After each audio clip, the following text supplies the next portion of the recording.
Prajna Bharati Karimnagar 164వ Zoom సమావేశ కార్యక్రమంలో భాగంగా ఈనాటి అంశం ఆఫ్ఘనిస్తాన్లో చోటు చేసుకుంటున్న పరిణామాలు, భారత్ దృక్పథం అనే కార్యక్రమంలో పాల్గొనటకు విచ్చేసిన ఈనాటి మన ప్రధాన వక్త chartered accountant Giridhar Mamidi garu, state Prajna Bharati vice president and socio political TV analyst and writer also.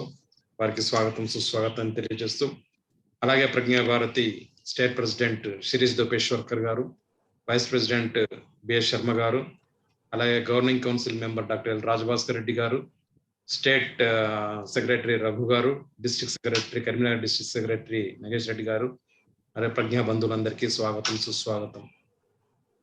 యాక్చువల్గా ఈ ప్రోగ్రామ్ 1 అవర్ ఉంటుంది. 1 అవర్ తర్వాత ఒక 20 to 30 minutes question and answer session ఉంటుంది. మీరు ఎవరైతే క్వశ్చన్ అండ్ ఆన్సర్ సెషన్లో పాల్గొనదలిచిన వారు మీరు మీ స్క్రీన్లో ఉన్న రేజ్ హ్యాండ్ క్లిక్ చేసినట్లయితే మిమ్మల్ని ఇమీడియట్గా లైవ్లోకి తీసుకోబడుతుంది. సో దట్ మీరు జాగ్రత్తగా ప్రోగ్రామ్ మొత్తం అబ్జర్వ్ చేయండి. 1970 నుండి ఆఫ్ఘనిస్తాన్లో తీవ్రమైన అంతర్యుద్ధాలు, తీవ్రవాద కార్యకలాపాలతో పాటు విదేశీ దాడులతో దారుణంగా నష్టపోయింది. దేశ ప్రజలు కూడా చాలా ఇబ్బందులకు గురయ్యారు. 2001 తర్వాత నాటో జోక్యం తర్వాత యుద్ధం ఏర్పడిన తర్వాత అప్పటి అమెరికా సహకారంతో ఇప్పుడు ప్రభుత్వం నడుస్తుంది. అలాగే ఆఫ్ఘనిస్తాన్ నాటో యొక్క 20 సంవత్సరాల సైనిక మిషన్ పూర్తిగా ముగిసింది. ఏప్రిల్ నుండి అమెరికా తన దళాలను, ఆర్మీ మరియు ఎక్విప్మెంట్స్ అన్ని కూడా ఉపసంహరించుకుంటుంది. సెప్టెంబర్ 11 నాటికి టోటల్ ఈ ప్రక్రియ కంప్లీట్ కావాల్సింది. ఈ తరుణంలో అంతర్జాతీయ సమాజం ఉత్కంఠంగా ఎదురు చూస్తుంది. భారత్ యొక్క దృక్పథం ఏ విధంగా ఉండబోతుంది? ఇక ఆఫ్ఘన్లోని సుమారు 350కి పైగా జిల్లాల్లో 170 జిల్లాలకు దాదాపు తాలిబాన్ల వశం అయినట్లు ప్రభుత్వ వర్గాలు చెప్తున్నాయి. పలు చోట్ల ఆఫ్ఘన్ దళాల వారికి లొంగిపోతున్నట్టు తెలుస్తుంది. ఆఫ్ఘనిస్తాన్లో చోటు చేసుకుంటున్న పరిణామాలు, భారత దృక్పథం అనే అంశం పైన మనకు వివరంగా తెలియజేయడానికి మనకు ఇచ్చేసిన శ్రీ గిరిధర్ మామిడి గారికి మరొకసారి స్వాగతం సుస్వాగతం తెలియజేస్తూ, నిజంగా వారి పరిచయం అక్కర్లేదు, జగమెరిగిన బ్రాహ్మణుడికి గంజమేళ అన్నట్టు. కానీ సభా సాంప్రదాయం ప్రకారం వారిని పరిచయం చేయవలసిందిగా కరీంనగర్ డిస్ట్రిక్ట్ సెక్రటరీ నగేష్ రెడ్డి గారిని కోరుతున్నాం. హలో, నమస్కారం అండి. నిరంజన్ గారు వినొస్తుందండి. సార్ ప్రజ్ఞా బంధువులందరికీ కూడా నమస్కారం. ఈరోజు సాయంకాలం సమావేశానికి ఇచ్చేసినటువంటి ముఖ్య అతిథులకు మరియు ప్రధాన వక్తలకు అందరికీ కూడా స్వాగతం సుస్వాగతం.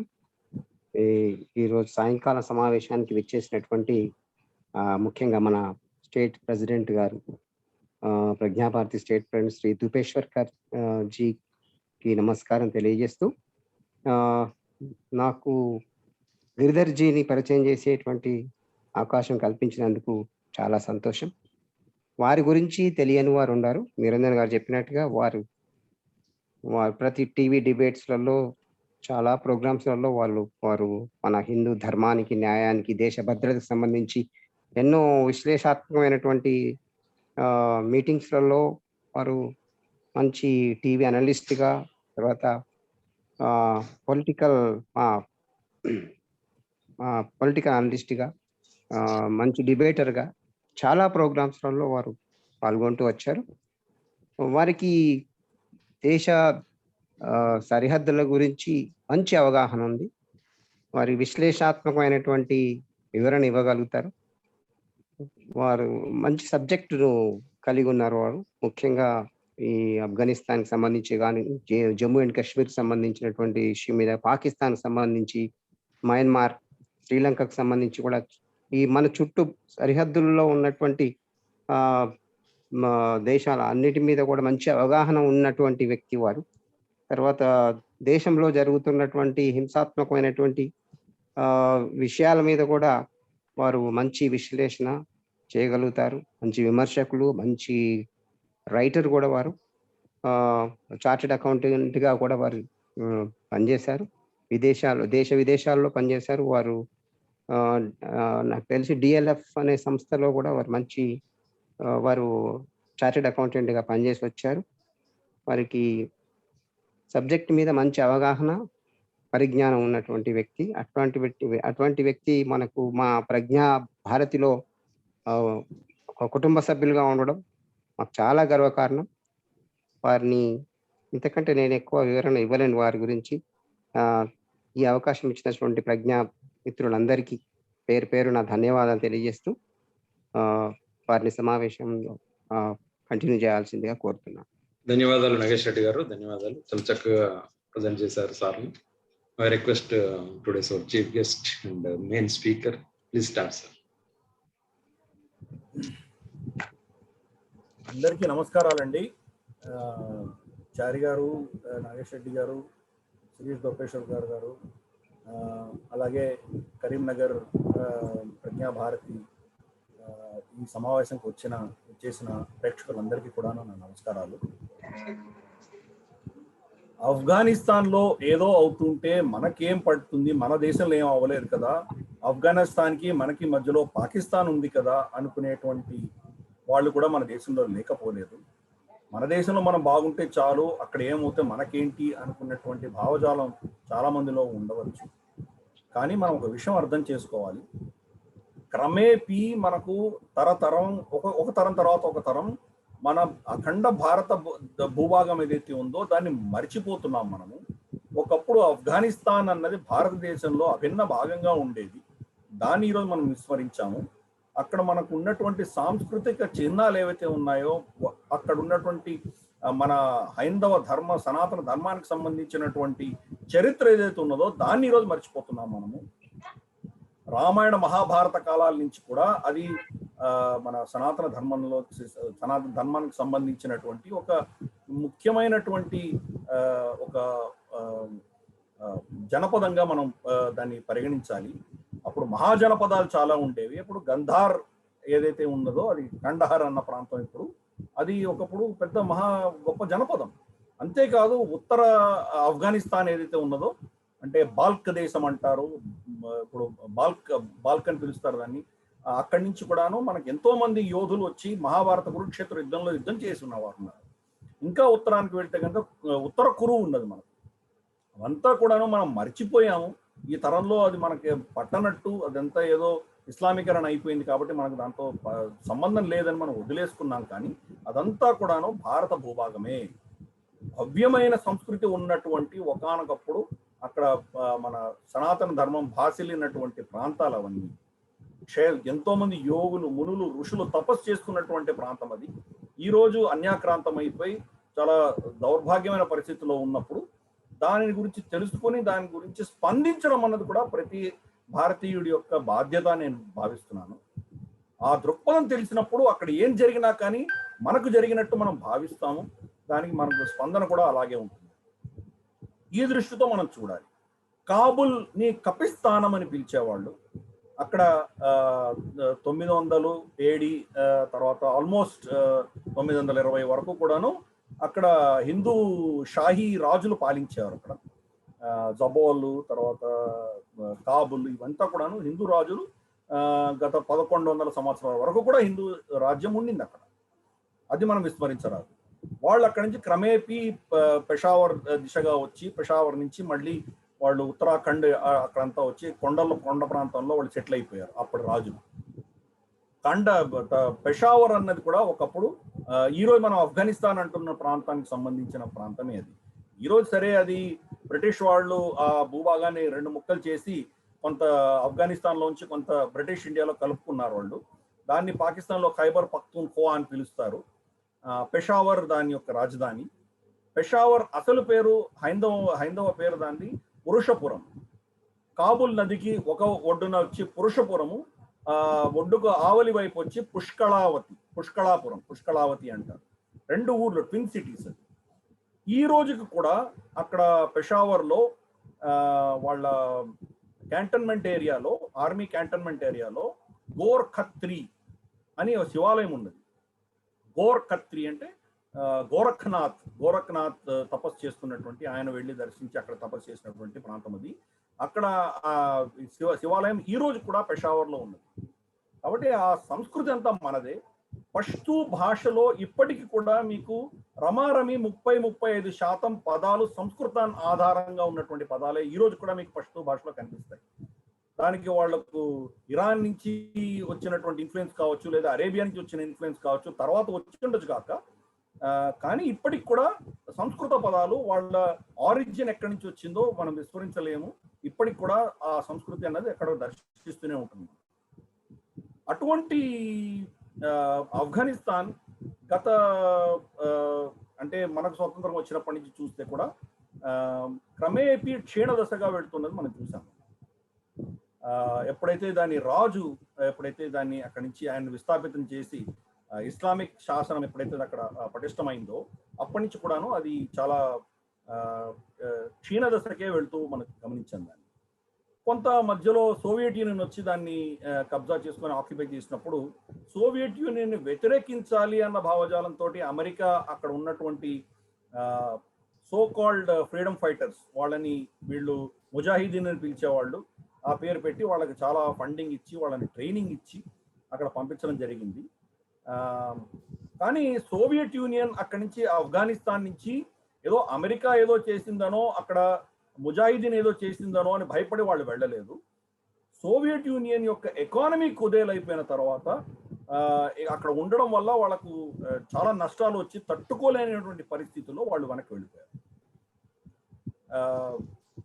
వాళ్ళు వెళ్ళిపోయిన ఒక 5-6 సంవత్సరాలకే సోవియట్ యూనియనే కొలాప్స్ అయింది. ఇది మనం అర్థం చేసుకోవాలి. సోవియట్ యూనియన్ ఆఫ్ఘనిస్తాన్ని వదిలేసి వెళ్ళిపోయినప్పుడు నజీబుల్లా అన్నటువంటి వ్యక్తి అక్కడ ప్రెసిడెంట్ గా ఉండి దాన్ని దేశాన్ని నడిపించారు. సోవియట్ యూనియన్ వెళ్ళిపోగానే 5-6 నెలల్లో తాలిబాన్ కబ్జా చేసుకుంటుంది అని అందరూ విశ్లేషకులు చెప్పారు. అప్పుడు పాకిస్తాన్ సమర్థిస్తుండింది తాలిబాన్ని. ఇన్ఫాక్ట్ తాలిబాన్ మొత్తం ట్రైనింగ్ అంతా పాకిస్తాన్లోనే ఇచ్చారు. తాలిబాన్ అన్నది వ్యక్తిగతంగా పాకిస్తాన్ యొక్క కల్పితమే, అది పాకిస్తాన్ లేని తాలిబాన్ లేదని అందరికీ తెలుసు. దానికి ఫండింగ్ అమెరికా ఇచ్చింది. కాబట్టి రేపో మాపో వాళ్ళు దాన్ని ఆక్యుపై చేస్తారు అనుకున్న నేపథ్యం నుంచి రమారమి 3.5 సంవత్సరాలు ఆయన నజీబుల్లా తాలిబాన్ యొక్క దాడిని తట్టుకోగలిగాడు. ఆయన తట్టుకొని ఆ రాజ్యం వెళ్ళాడు. ఆయన ఎప్పుడైతే సోవియట్ యూనియన్ కొలాప్స్ అయిందో, సోవియట్ యూనియన్ కొలాప్స్ అయ్యి సోవియట్ యూనియన్ వాళ్ళకి ఇస్తున్నటువంటి మందుగుండి సామాగ్రి ఇవన్నీ నిలిపివేయడం జరిగిందో, అలాగే వాళ్ళకున్నటువంటి ట్యాంకులు కావచ్చు, ఎయిర్ క్రాఫ్ట్ కావచ్చు, వాళ్ళకున్న ఎక్విప్మెంట్ ఏదైతే యుద్ధ పరికరాలు ఏవైతే ఉన్నాయో వాటిని సర్వీసింగ్ చేయాలి, దాన్ని రిపేర్లు చేయాలి, దానికి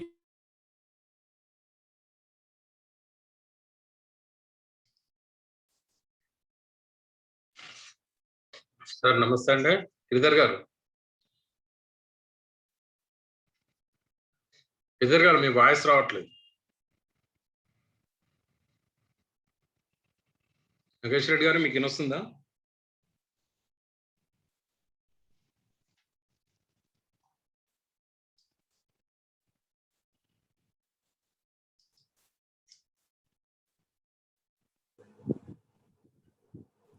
సార్ నమస్తే. క్షమించాలి మనకు ఏదో సిగ్నల్ కట్ అయింది. అది నేను భీమినిపట్నంలో ఉన్నాను కాబట్టి కొంచెం కనెక్టివిటీ ఇష్యూస్ ఉండొచ్చు, క్షమించాలి. సో అది చెప్తున్నాను కదా, సోవియట్ యూనియన్ కి సంబంధించి వాళ్ళు సప్లైస్ ఎప్పుడైతే ఎంతవరకు ఇచ్చారో, వీళ్ళ ఆ ఆయుధ సామాగ్రికి వాళ్ళు ఎంతవరకు అయితే వాళ్ళు సర్వీసింగ్ చేయగలిగారో అంతవరకు కూడాను నజీబుల్లా ప్రభుత్వం తాలిబాన్ని అడ్డుకోగలిగింది.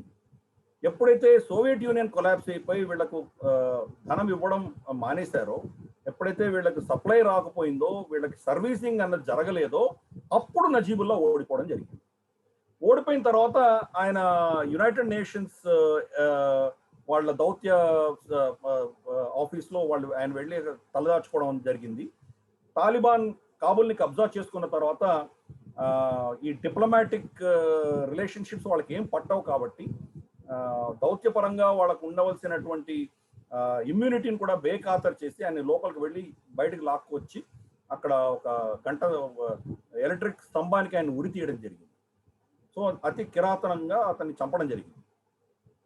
మనం ఒక విషయం అర్థం చేసుకోవాలి, ఆఫ్ఘనిస్తాన్ దేశం గత 2000 సంవత్సరాలుగా అక్కడ యుద్ధాలు జరుగుతూనే ఉన్నాయి. ఆఫ్ఘన్లకు యుద్ధం ఎలా చేయాలో వాళ్ళకి బాగా తెలుసు. వాళ్ళకి యుద్ధ నైపుణ్యత, యుద్ధ కౌశల్యత వాళ్ళకి విపరీతంగా ఉన్నది. వాళ్ళకి కావాల్సినదంతా ధనం కావాలి, వాళ్ళ యుద్ధ సామాగ్రికి కావాల్సినటువంటి సరుకులు మనం సప్లై చేయడం అనేది వాళ్ళకి కావాలి. ఎంతవరకు సోవియట్ యూనియన్ చేసిందో అంతవరకు వాళ్ళు తట్టుకోగలిగారు. సోవియట్ యూనియన్ ఎప్పుడు ఆపేసిందో అప్పుడు వాళ్ళు దాన్ని యుద్ధం ఓడిపోవడం అనేది వాళ్ళకి జరిగింది. అలాగే మనం చూస్తే కనుక ఇప్పుడు అమెరికా చేస్తున్నటువంటి కార్యకలాపాలు మనం చూస్తే సోవియట్ యూనియన్ చేసిన దానికి భిన్నంగా వీళ్ళు ఎక్కడ ఉన్న పళ్ళాన అక్కడ మొత్తం వదిలేసి అర్ధరాత్రి 2 జూలై అర్ధరాత్రి ఆఖరికి ఆఫ్ఘనిస్తాన్ ఆర్మీ వాళ్లకు చెప్పకుండా, ఎప్పుడు వెళ్తున్నామో చెప్పకుండా లైటు నీళ్ల సప్లైలు అన్ని బంద్ చేసి ఎవరికి చెప్పకుండా రాత్రి మొత్తం సైన్యం తీసుకొని బాగ్రామ్ ఎయిర్ బేస్ నుంచి వాళ్ళు వెళ్ళిపోయారు అమెరికా. అంటే ఇంతకంటే ఇంకొక అవమానకరమైన విషయం అమెరికా ఇంకొకటి లేదు. 20 సంవత్సరాలు అక్కడ రాజ్యం ఏలి మీరు 20 సంవత్సరాలు ఇష్టానుసారంగా మీకు ఏది తోస్తే అది చేసి వెళ్ళిపోయేటప్పుడు మీరు ఎవరికి చెప్పకుండా ఒక దొంగలు పారిపోయినట్టు రాత్రికి రాత్రి పారిపోయారు. ఎంత దరిద్రమైన పరిస్థితి అంటే బాగ్రామ్ ఎయిర్ బేస్ లో జైల్ సెల్స్ ఉన్నాయి, ప్రిజన్ ఉంది అక్కడ, అండర్ గ్రౌండ్ లో ఉంటుంది.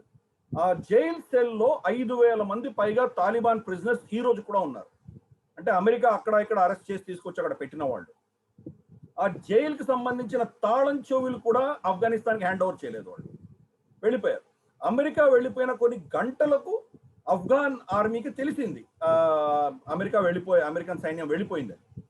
అది కనుక ఆ సమయం గ్యాప్ లో వాళ్ళు కనుక దాని ప్రిజన్ సెల్స్ వాళ్ళు విరగ తీసి వాళ్ళు బయటకు వచ్చి ఉంటే కనుక బాగ్రామ్ ఎయిర్ బేస్ అంతా కూడా తాలిబాన్ కబ్జాకు వెళ్ళిపోయి ఉండేది. అంటే అసలు ఇంకా ఓటమిలో కూడా ఇంకా చరమ స్థాయిలో ఉన్నటువంటి ఓటమి అనమాట. 29 ఫిబ్రవరి 2020లో తాలిబాన్ తోటి చర్చలు దోహా ఖతార్లో వీళ్ళు చేసి అమెరికా ఒక శాంతి ఒప్పందం చేసుకున్నాము అని చెప్పారు అందరికి. ప్రస్తుతానికి మేము తాలిబానే మాట్లాడుకుంటున్నాము, తర్వాత తాలిబాను తర్వాత కాబుల్లో ఉన్న ప్రభుత్వం రెండు కూడా మాట్లాడుకుంటాయి, వీళ్ళిద్దరు మాట్లాడుకొని ఒక కోయలిషన్ గవర్నమెంట్ మేము అక్కడ ఫామ్ చేయడానికి మేము దోహదపడతాము అని చెప్పి అమెరికా అప్పట్లో స్టేట్మెంట్ ఇచ్చింది. జల్మే ఖలీల్జాద్ అని చెప్పేసి special representative, American representative Zalmay Khalilzad Afghan మూలం నుంచి వచ్చినటువంటి అమెరికన్ సిటిజన్. ఆయన అతన్ని అపాయింట్ చేయడం జరిగింది అప్పటి ప్రభుత్వాలు, ట్రంప్ ప్రభుత్వము దీని గురించి చర్చించమని, మన తాలిబాన్తో చర్చించమని. శాంతి చర్చలు అని చెప్పారు. కానీ ఇప్పుడు మనకి ఏం తెలిసి వస్తోందంటే తాలిబాన్ కాళ్ళ వేళ్ల పడి బతిమలాడి మేము వెళ్ళిపోయేటప్పుడు మమ్మల్ని మా సైనికులని మీరు టార్గెట్ చేయకండి, ఇది చేయనంత వరకు మీరు ఏం చేసినా మాకు పర్వాలేదు అని చెప్పి వాళ్ళ ముందర దాసోహం తోటి వాళ్ళు అమెరికా ఆ ఒప్పందం చేసుకున్నారని ఈరోజు మనకు తెలుస్తుంది.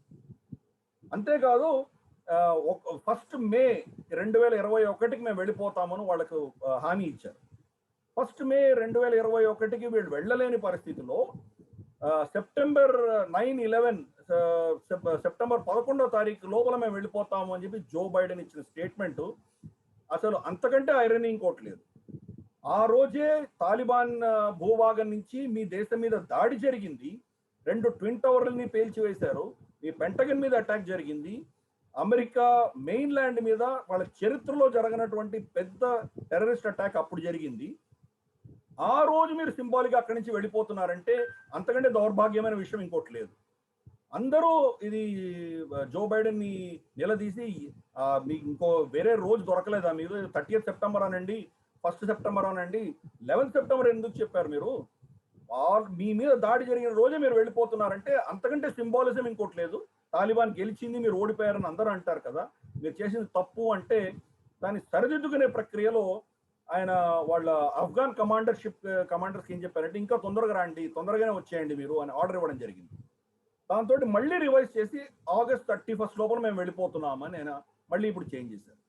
అంటే వాళ్ళ ఓటమి అన్నది ఎంత స్పష్టంగా ఉన్నదో మీరు అర్థం చేసుకోవచ్చు. ఇప్పటికీ మనం ఈరోజు మాట్లాడుతున్న సమయానికి 95% అమెరికన్ సైన్యం వెళ్ళిపోయింది. ఆ నేటో సైన్యం ఎప్పుడో వెళ్ళిపోయింది, ఆల్మోస్ట్ అంతా వెళ్ళిపోయారు. ఒక 5% మాత్రమే ఇంకా అక్కడ కాబుల్లో ఉన్నారు. వాళ్ళు కూడా వాళ్ళ అమెరికన్ ఎంబసీని కాపాడుకునేటువంటి కావాల్సినటువంటి అంతమంది సైన్యం మాత్రమే ఉన్నారు.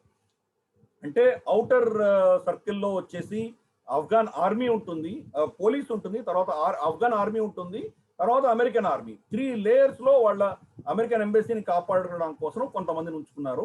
కొంత రికగ్నైజెన్స్ ఇంటెలిజెన్స్ కోసం కొంతమంది ఉన్నారు అంతే. మిగతా అందరూ కూడా కాంట్రాక్టర్స్ అందరూ వెళ్ళిపోయారు. అంటే ఒక యుద్ధం అంటే కనుక ఏదో సైనికుడు తుపాకీ ముందు పట్టుకొని వెళ్తున్నాడంటే అతని వెనకాల 10-15 మంది సిబ్బంది అతన్ని సపోర్ట్ చేస్తున్న వాళ్ళు ఉండాలి. ఆ సపోర్ట్ స్ట్రక్చర్ అంతా ముందరే వెళ్ళిపోయారు. అందరూ ఒకరి వెనకాల ఒకరు వెళ్ళిపోయారు. కాంట్రాక్టర్స్ అని వాళ్ళు పిలుస్తారు.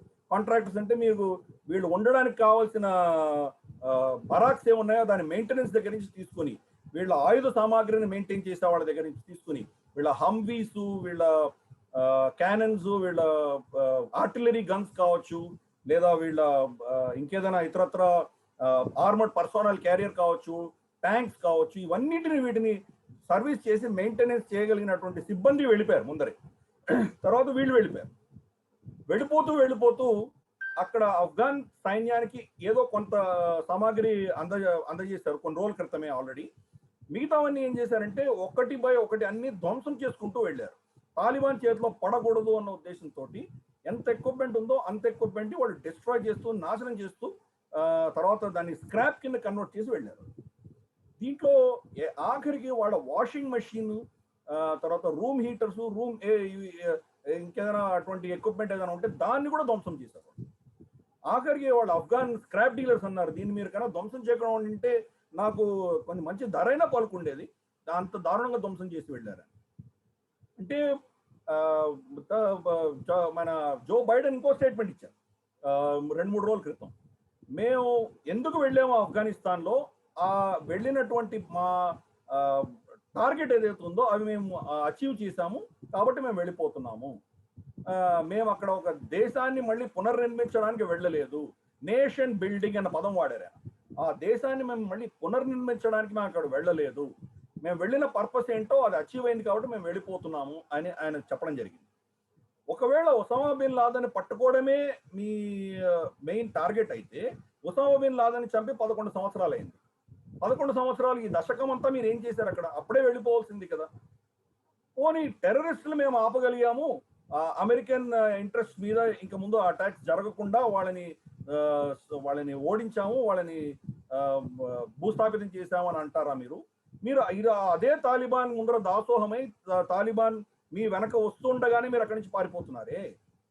ఆఖరికి బాగ్రామ్ ఎయిర్ బేస్ లో తాలిబాన్ అటాక్ చేస్తుందేమో అన్న భయంతో ఎవరికి చెప్పకుండా మీరు రాత్రి మీరు చాలా గుప్యంగా అంత ఓటమి చవి చూసి వెళ్ళిపోతున్నారంటే మీరు ఏం అచీవ్ చేసినట్టు?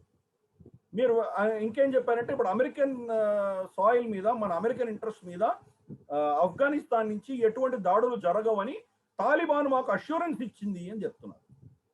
తాలిబాన్ ఒక పెద్ద టెర్రరిస్ట్ ఆర్గనైజేషన్, అటువంటిది మీకు అష్యూరెన్స్ ఇస్తే మీరు నమ్ముతారా దాన్ని? వాళ్ళు చెప్పిన దానికి మీకు ఏం కాంట్రమేషన్స్ లేవా? మీరేమో ప్రపంచంలోనే అన్నింటికంటే పెద్ద సామ్రాజ్యం, మీరు మోస్ట్ పవర్ఫుల్ దేశమైనటువంటి మీరు ఒక తాలిబాన్ చెప్పిన దాన్ని మీరు నమ్మి మీరు మీ దేశాన్ని సురక్షితంగా ఉందని భావిస్తుంటారా మీరు? ఆల్రెడీ అక్కడ ఐసిస్ ఉంది, అక్కడ తాలిబాన్, అల్-ఖైదా 3 ఉన్నాయి. అంతేకాదు ఇంకా కొత్త తంజీమ్స్ వస్తున్నాయి అక్కడికి. ఒక్కసారి తాలిబాన్ కంట్రోల్లోకి వెళ్ళిపోయిన తర్వాత ప్రపంచంలో ఉన్నటువంటి తంజీమ్స్ అన్ని అక్కడికి వెళ్ళడం మొదలు పెడతాయి. అక్కడికి వెళ్ళిన తర్వాత వాళ్ళు ఎలా ప్లాన్ చేస్తారో మీ కంట్రోల్లో ఉంది. అది అక్కడ మీ ప్రభుత్వం ఉన్నప్పుడు మీరు అక్కడ కనీసం అంటే 1,00,000 సైన్యం పెట్టుకొని 20 ఏళ్ళు మీరు అక్కడ ఉన్నప్పుడు మీరేం చేయలేకపోయారు దాన్ని.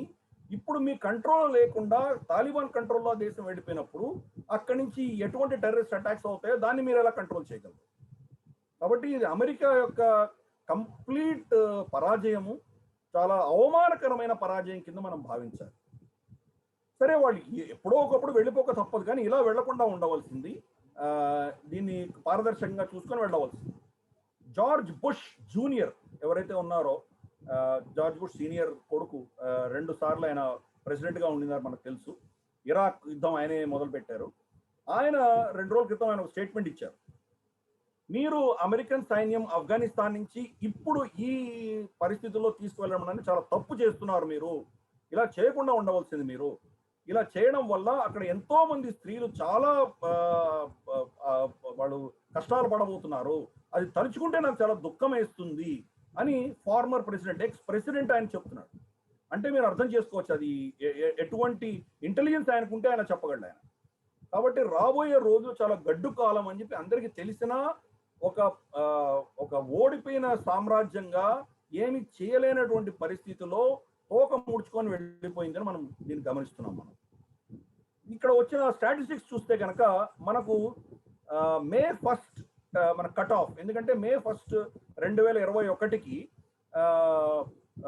వెళ్ళిపోతామని దోహాలో వాళ్ళ ఒప్పందం చేసుకుంది కాబట్టి అమెరికా మే 1 నుంచి పొడిగించింది. కాబట్టి మే 1 వరకు తాలిబాన్ ఎక్కడున్నారో అక్కడే ఉన్నారు. మే 1 తర్వాత వాళ్ళు క్రమేపీ వాళ్ళు దేశం మీద వాళ్ళ దాడులు మొదలు పెట్టారు, కబ్జా చేసుకోవడం మొదలు పెట్టారు. ఆఫ్ఘనిస్తాన్లో 407 డిస్ట్రిక్ట్స్ ఉన్నాయి. 407 డిస్ట్రిక్ట్స్ లో 1 మేకి వచ్చేసరికి తాలిబాన్ 73 డిస్ట్రిక్ట్స్ మీద వాళ్ళ కంట్రోల్ ఉంది. అంటే అమెరికన్ సైన్యం ఉండగానే 73 డిస్ట్రిక్ట్స్ లో తాలిబాన్ కంట్రోల్ మే 1కు ఉంది. మే 1 నుంచి వాళ్ళు ఎప్పుడైతే వాళ్ళు దేశం మీద పడి వాళ్ళు జైత్రయాత్ర మొదలు పెట్టారో అప్పటి నుంచి ఇప్పటిదాకా ఇప్పుడు 195 డిస్ట్రిక్ట్స్ లో కంప్లీట్ కంట్రోల్ తాలిబాన్కు ఉన్నది. 73 నుంచి 195 డిస్ట్రిక్ట్స్ వాళ్ళు కబ్జా చేసుకున్నారు. అంతేకాదు అమెరికా ఇంకా ఆఫ్ఘనిస్తాన్లో పూర్తి స్థాయిలో ఉండగా 210 డిస్ట్రిక్ట్స్ లో యుద్ధం జరుగుతుంది. తాలిబాన్కి ఆఫ్ఘన్ ఫోర్సెస్కు లేదా అమెరికన్ ఫోర్సెస్కి యుద్ధం జరుగుతుంది 210 డిస్ట్రిక్ట్స్ లో. ఇప్పుడు అది 130 డిస్ట్రిక్ట్స్ మాత్రమే పరిమితమై, అంటే చాలా డిస్ట్రిక్ట్స్ లో యుద్ధం అయిపోయింది. యుద్ధం అయిపోయి ఎవరు గెలిచారు? తప్పకుండా గవర్నమెంట్ అయితే గెలవలేదు, తాలిబానే గెలిచింది. తర్వాత 1 మే 115 డిస్ట్రిక్ట్స్ లో ఆఫ్ఘన్ ప్రభుత్వం కంట్రోల్ ఉండింది, పూర్తి కంట్రోల్ వాళ్ళ దగ్గర ఉండింది. ఈ రోజు వాళ్ళ చేతిలో 75 డిస్ట్రిక్ట్స్ మాత్రమే వాళ్ళ కంట్రోల్లో ఉన్నాయి. అమెరికా ఉన్నప్పుడు కూడా వాళ్ళు ఏం చెప్పారంటే వాళ్ళు ఆఫ్ఘన్ తాలిబాన్ కంట్రోల్లో ఉన్నదంతా రూరల్ ఏరియాస్, పల్లెటూర్లు, ఇవన్నీ అక్కడ పెద్ద జనాభా లేనటువంటి ప్రాంతంలో వాళ్ళు కంట్రోల్లో ఉన్నారు. ఆఫ్ఘన్ గవర్నమెంట్ కంట్రోలు, మేము సమర్థిస్తున్నటువంటి గవర్నమెంట్ కంట్రోల్లో జనాభా ఎక్కువ ఉన్నారు అని చెప్పి వాళ్ళు ఒక స్టాటిస్టిక్స్ తీసుకొచ్చారు చాలా రోజులు. ఎప్పుడైతే తాలిబాన్ పుంజుకోవడం మొదలు పెట్టిందో ఆ స్టాటిస్టిక్స్ కూడా చూపించడం మానేశారు. ఇప్పుడు పరిస్థితి ఏంటంటే తాలిబాన్ స్వయంగా వాళ్ళు ఏం క్లెయిమ్ చేస్తున్నారంటే ఆఫ్ఘనిస్తాన్కి సంబంధించి 85% భూభాగాన్ని మా కంట్రోల్లో మేము తెచ్చుకున్నాము అని వాళ్ళు స్టేట్మెంట్ ఇవ్వడం చేస్తుంది విన్నాం మనం. బహుశా 85 కాకపోవచ్చు, డెఫినెట్ గా 60 నుంచి 70% వరకు వాళ్ళ కంట్రోల్లోకి వెళ్ళిపోయింది. జనాభా చూస్తే కాబుల్, మజారీ షరీఫ్, కండహర్ ఇటువంటి పెద్ద పెద్ద ఊర్లు ఏవైతే ఉన్నాయో అవన్నీ మినహాయిస్తే అవి ఇంకా వాళ్ళ కబ్జాలోకి వెళ్ళలేదు, తాలిబాన్ కబ్జాలోకి వెళ్ళలేదు. ఇప్పటికి కూడా పాపులేషన్ వైజ్ చూస్తే కనీసం అంటే 50 నుంచి 60% తాలిబాన్ కంట్రోల్లోకి వెళ్ళిపోయింది. మనకు భారత దౌత్య పరంగా మనకు 5 ఊర్లలో మన ఎంబసీలు ఉండినాయి. కాబుల్ ఎలాగూ ఉండేది. కాబుల్, కండహర్, మజారే షరీఫ్, తర్వాత హెరాత్, తర్వాత జలాలాబాద్ 5 ఊర్లలో మనకు ఉండింది అది. సరే, మనం అక్కడి నుంచి హెరాత్ నుంచి ఎప్పుడో విత్డ్రా చేసుకున్నాం మనము. కండహర్ నుంచి 2-3 రోజుల క్రితం మన ఎంబసీ స్టాఫ్ అంతా కూడా మనం ఎవాక్యుయేట్ చేయాల్సి వచ్చింది.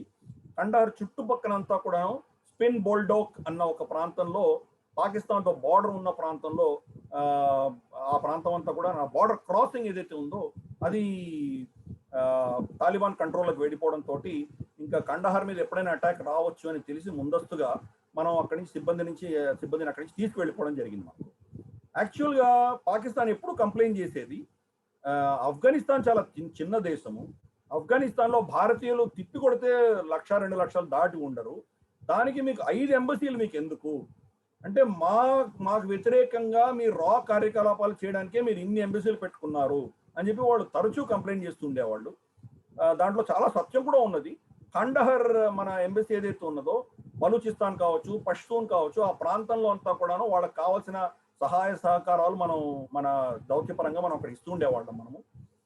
ఈ 5 ఎంబసీస్ లో ఇప్పుడు కండహర్ నుంచి వెకేట్ చేయడం అనేది మనం చూసాం. మనం దానికి మన ఫారెన్ అఫైర్స్ వాళ్ళు స్పోక్స్మెన్ ఏం చెప్పారంటే, వీళ్ళ పాకిస్తానీ ఎయిర్ స్పేస్ ని మేము వాడలేదు అని స్టేట్మెంట్ ఇచ్చారు. మరి వాళ్ళని ఎలా ఎవాక్యుయేట్ చేశారు అని మనం వాకప్ చేస్తే కనుక, కండహర్ నుంచి వాళ్ళని కాబుల్కి తీసుకెళ్లారు. కాబూల్ నుంచి ఢిల్లీకి మనకు ఎయిర్ కారిడోర్ అని ఒకటి మనం పెట్టుకున్నాం. ఇది పాకిస్తాన్ పర్మిట్ చేస్తున్నాం. కాబూల్ నుంచి ల్యాండ్ రూట్ వాళ్ళు మనకు అనుమతించలేదు. మనం వాళ్ళకి ఏమైనా ఎగుమతి దిగుమతి ఏమైనా చేయాలి అంటే కనుక మా పాకిస్తాన్ గుండా వెళ్ళాలి. కాబట్టి దానికి పాకిస్తాన్ ససేమిరా అన్నది, కానీ ఎయిర్ కారిడోర్ ఒప్పుకున్నారు. కాబట్టి మనం ఎయిర్ కారిడోర్ ద్వారా వాళ్ళకి చాలా సప్లై చేస్తున్నాము. మందులు, వ్యాక్సిన్స్, తర్వాత వాళ్ళకి కావాల్సిన ఎసెన్షియల్ కమోడిటీస్ ఇవన్నీ మనం సప్లై చేస్తున్నాము. ఇన్ఫాక్ట్ పాకిస్తాన్ అక్కడ కూడా కంప్లైంట్ చేస్తున్నది, మందు సామాగ్రి అంటే ఆర్మ్స్ అండ్ అమ్యునిషన్ కూడా భారతదేశం ఆఫ్ఘనిస్తాన్ సప్లై చేస్తున్నది. దీని నుంచి వాళ్ళు కంప్లైంట్ చేయడం మనకు విన్నాం. మనం మన కండహర్ స్టాఫ్ ని కాబూల్ తీసుకెళ్లి కాబూల్ నుంచి రెగ్యులర్ కమర్షియల్ ఎయిర్లైన్స్ లో మనం భారతదేశానికి తీసుకొచ్చాం. మళ్ళీ మనం ఇది అక్కడ జరిగిన లేటెస్ట్ పరిణామం. ఇది మనకు అక్కడ జరిగింది. అమెరికన్ కమాండర్ ఎవరైతే ఉన్నారో అక్కడ కాబూల్లో ఉన్నటువంటి కమాండర్ 3 రోజుల క్రితం ఆఫ్ఘాన్ కమాండ్ ని అంటే అమెరికన్ నేటో ఫోర్సెస్ ఉన్నటువంటి కమాండ్ ని ఫార్మల్ గా వాళ్ళు ఆఫ్ఘనిస్తాన్ కమాండర్ ఇన్ చీఫ్ కి ఆయన హ్యాండ్ ఓవర్ కూడా చేయడం జరిగింది. ఇవి రీసెంట్ గా జరిగిన పరిణామాలు ఇవన్నీ.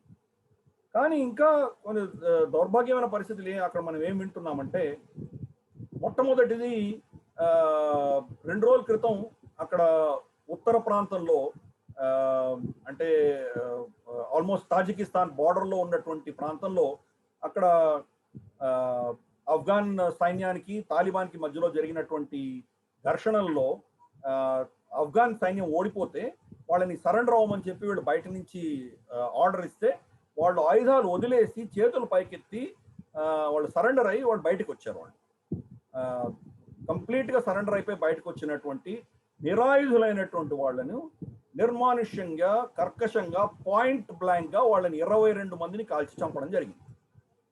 అంటే అంతకు ముందర ఏం చేశారంటే వాళ్ళు వేరే టాక్టిక్ వాడారు.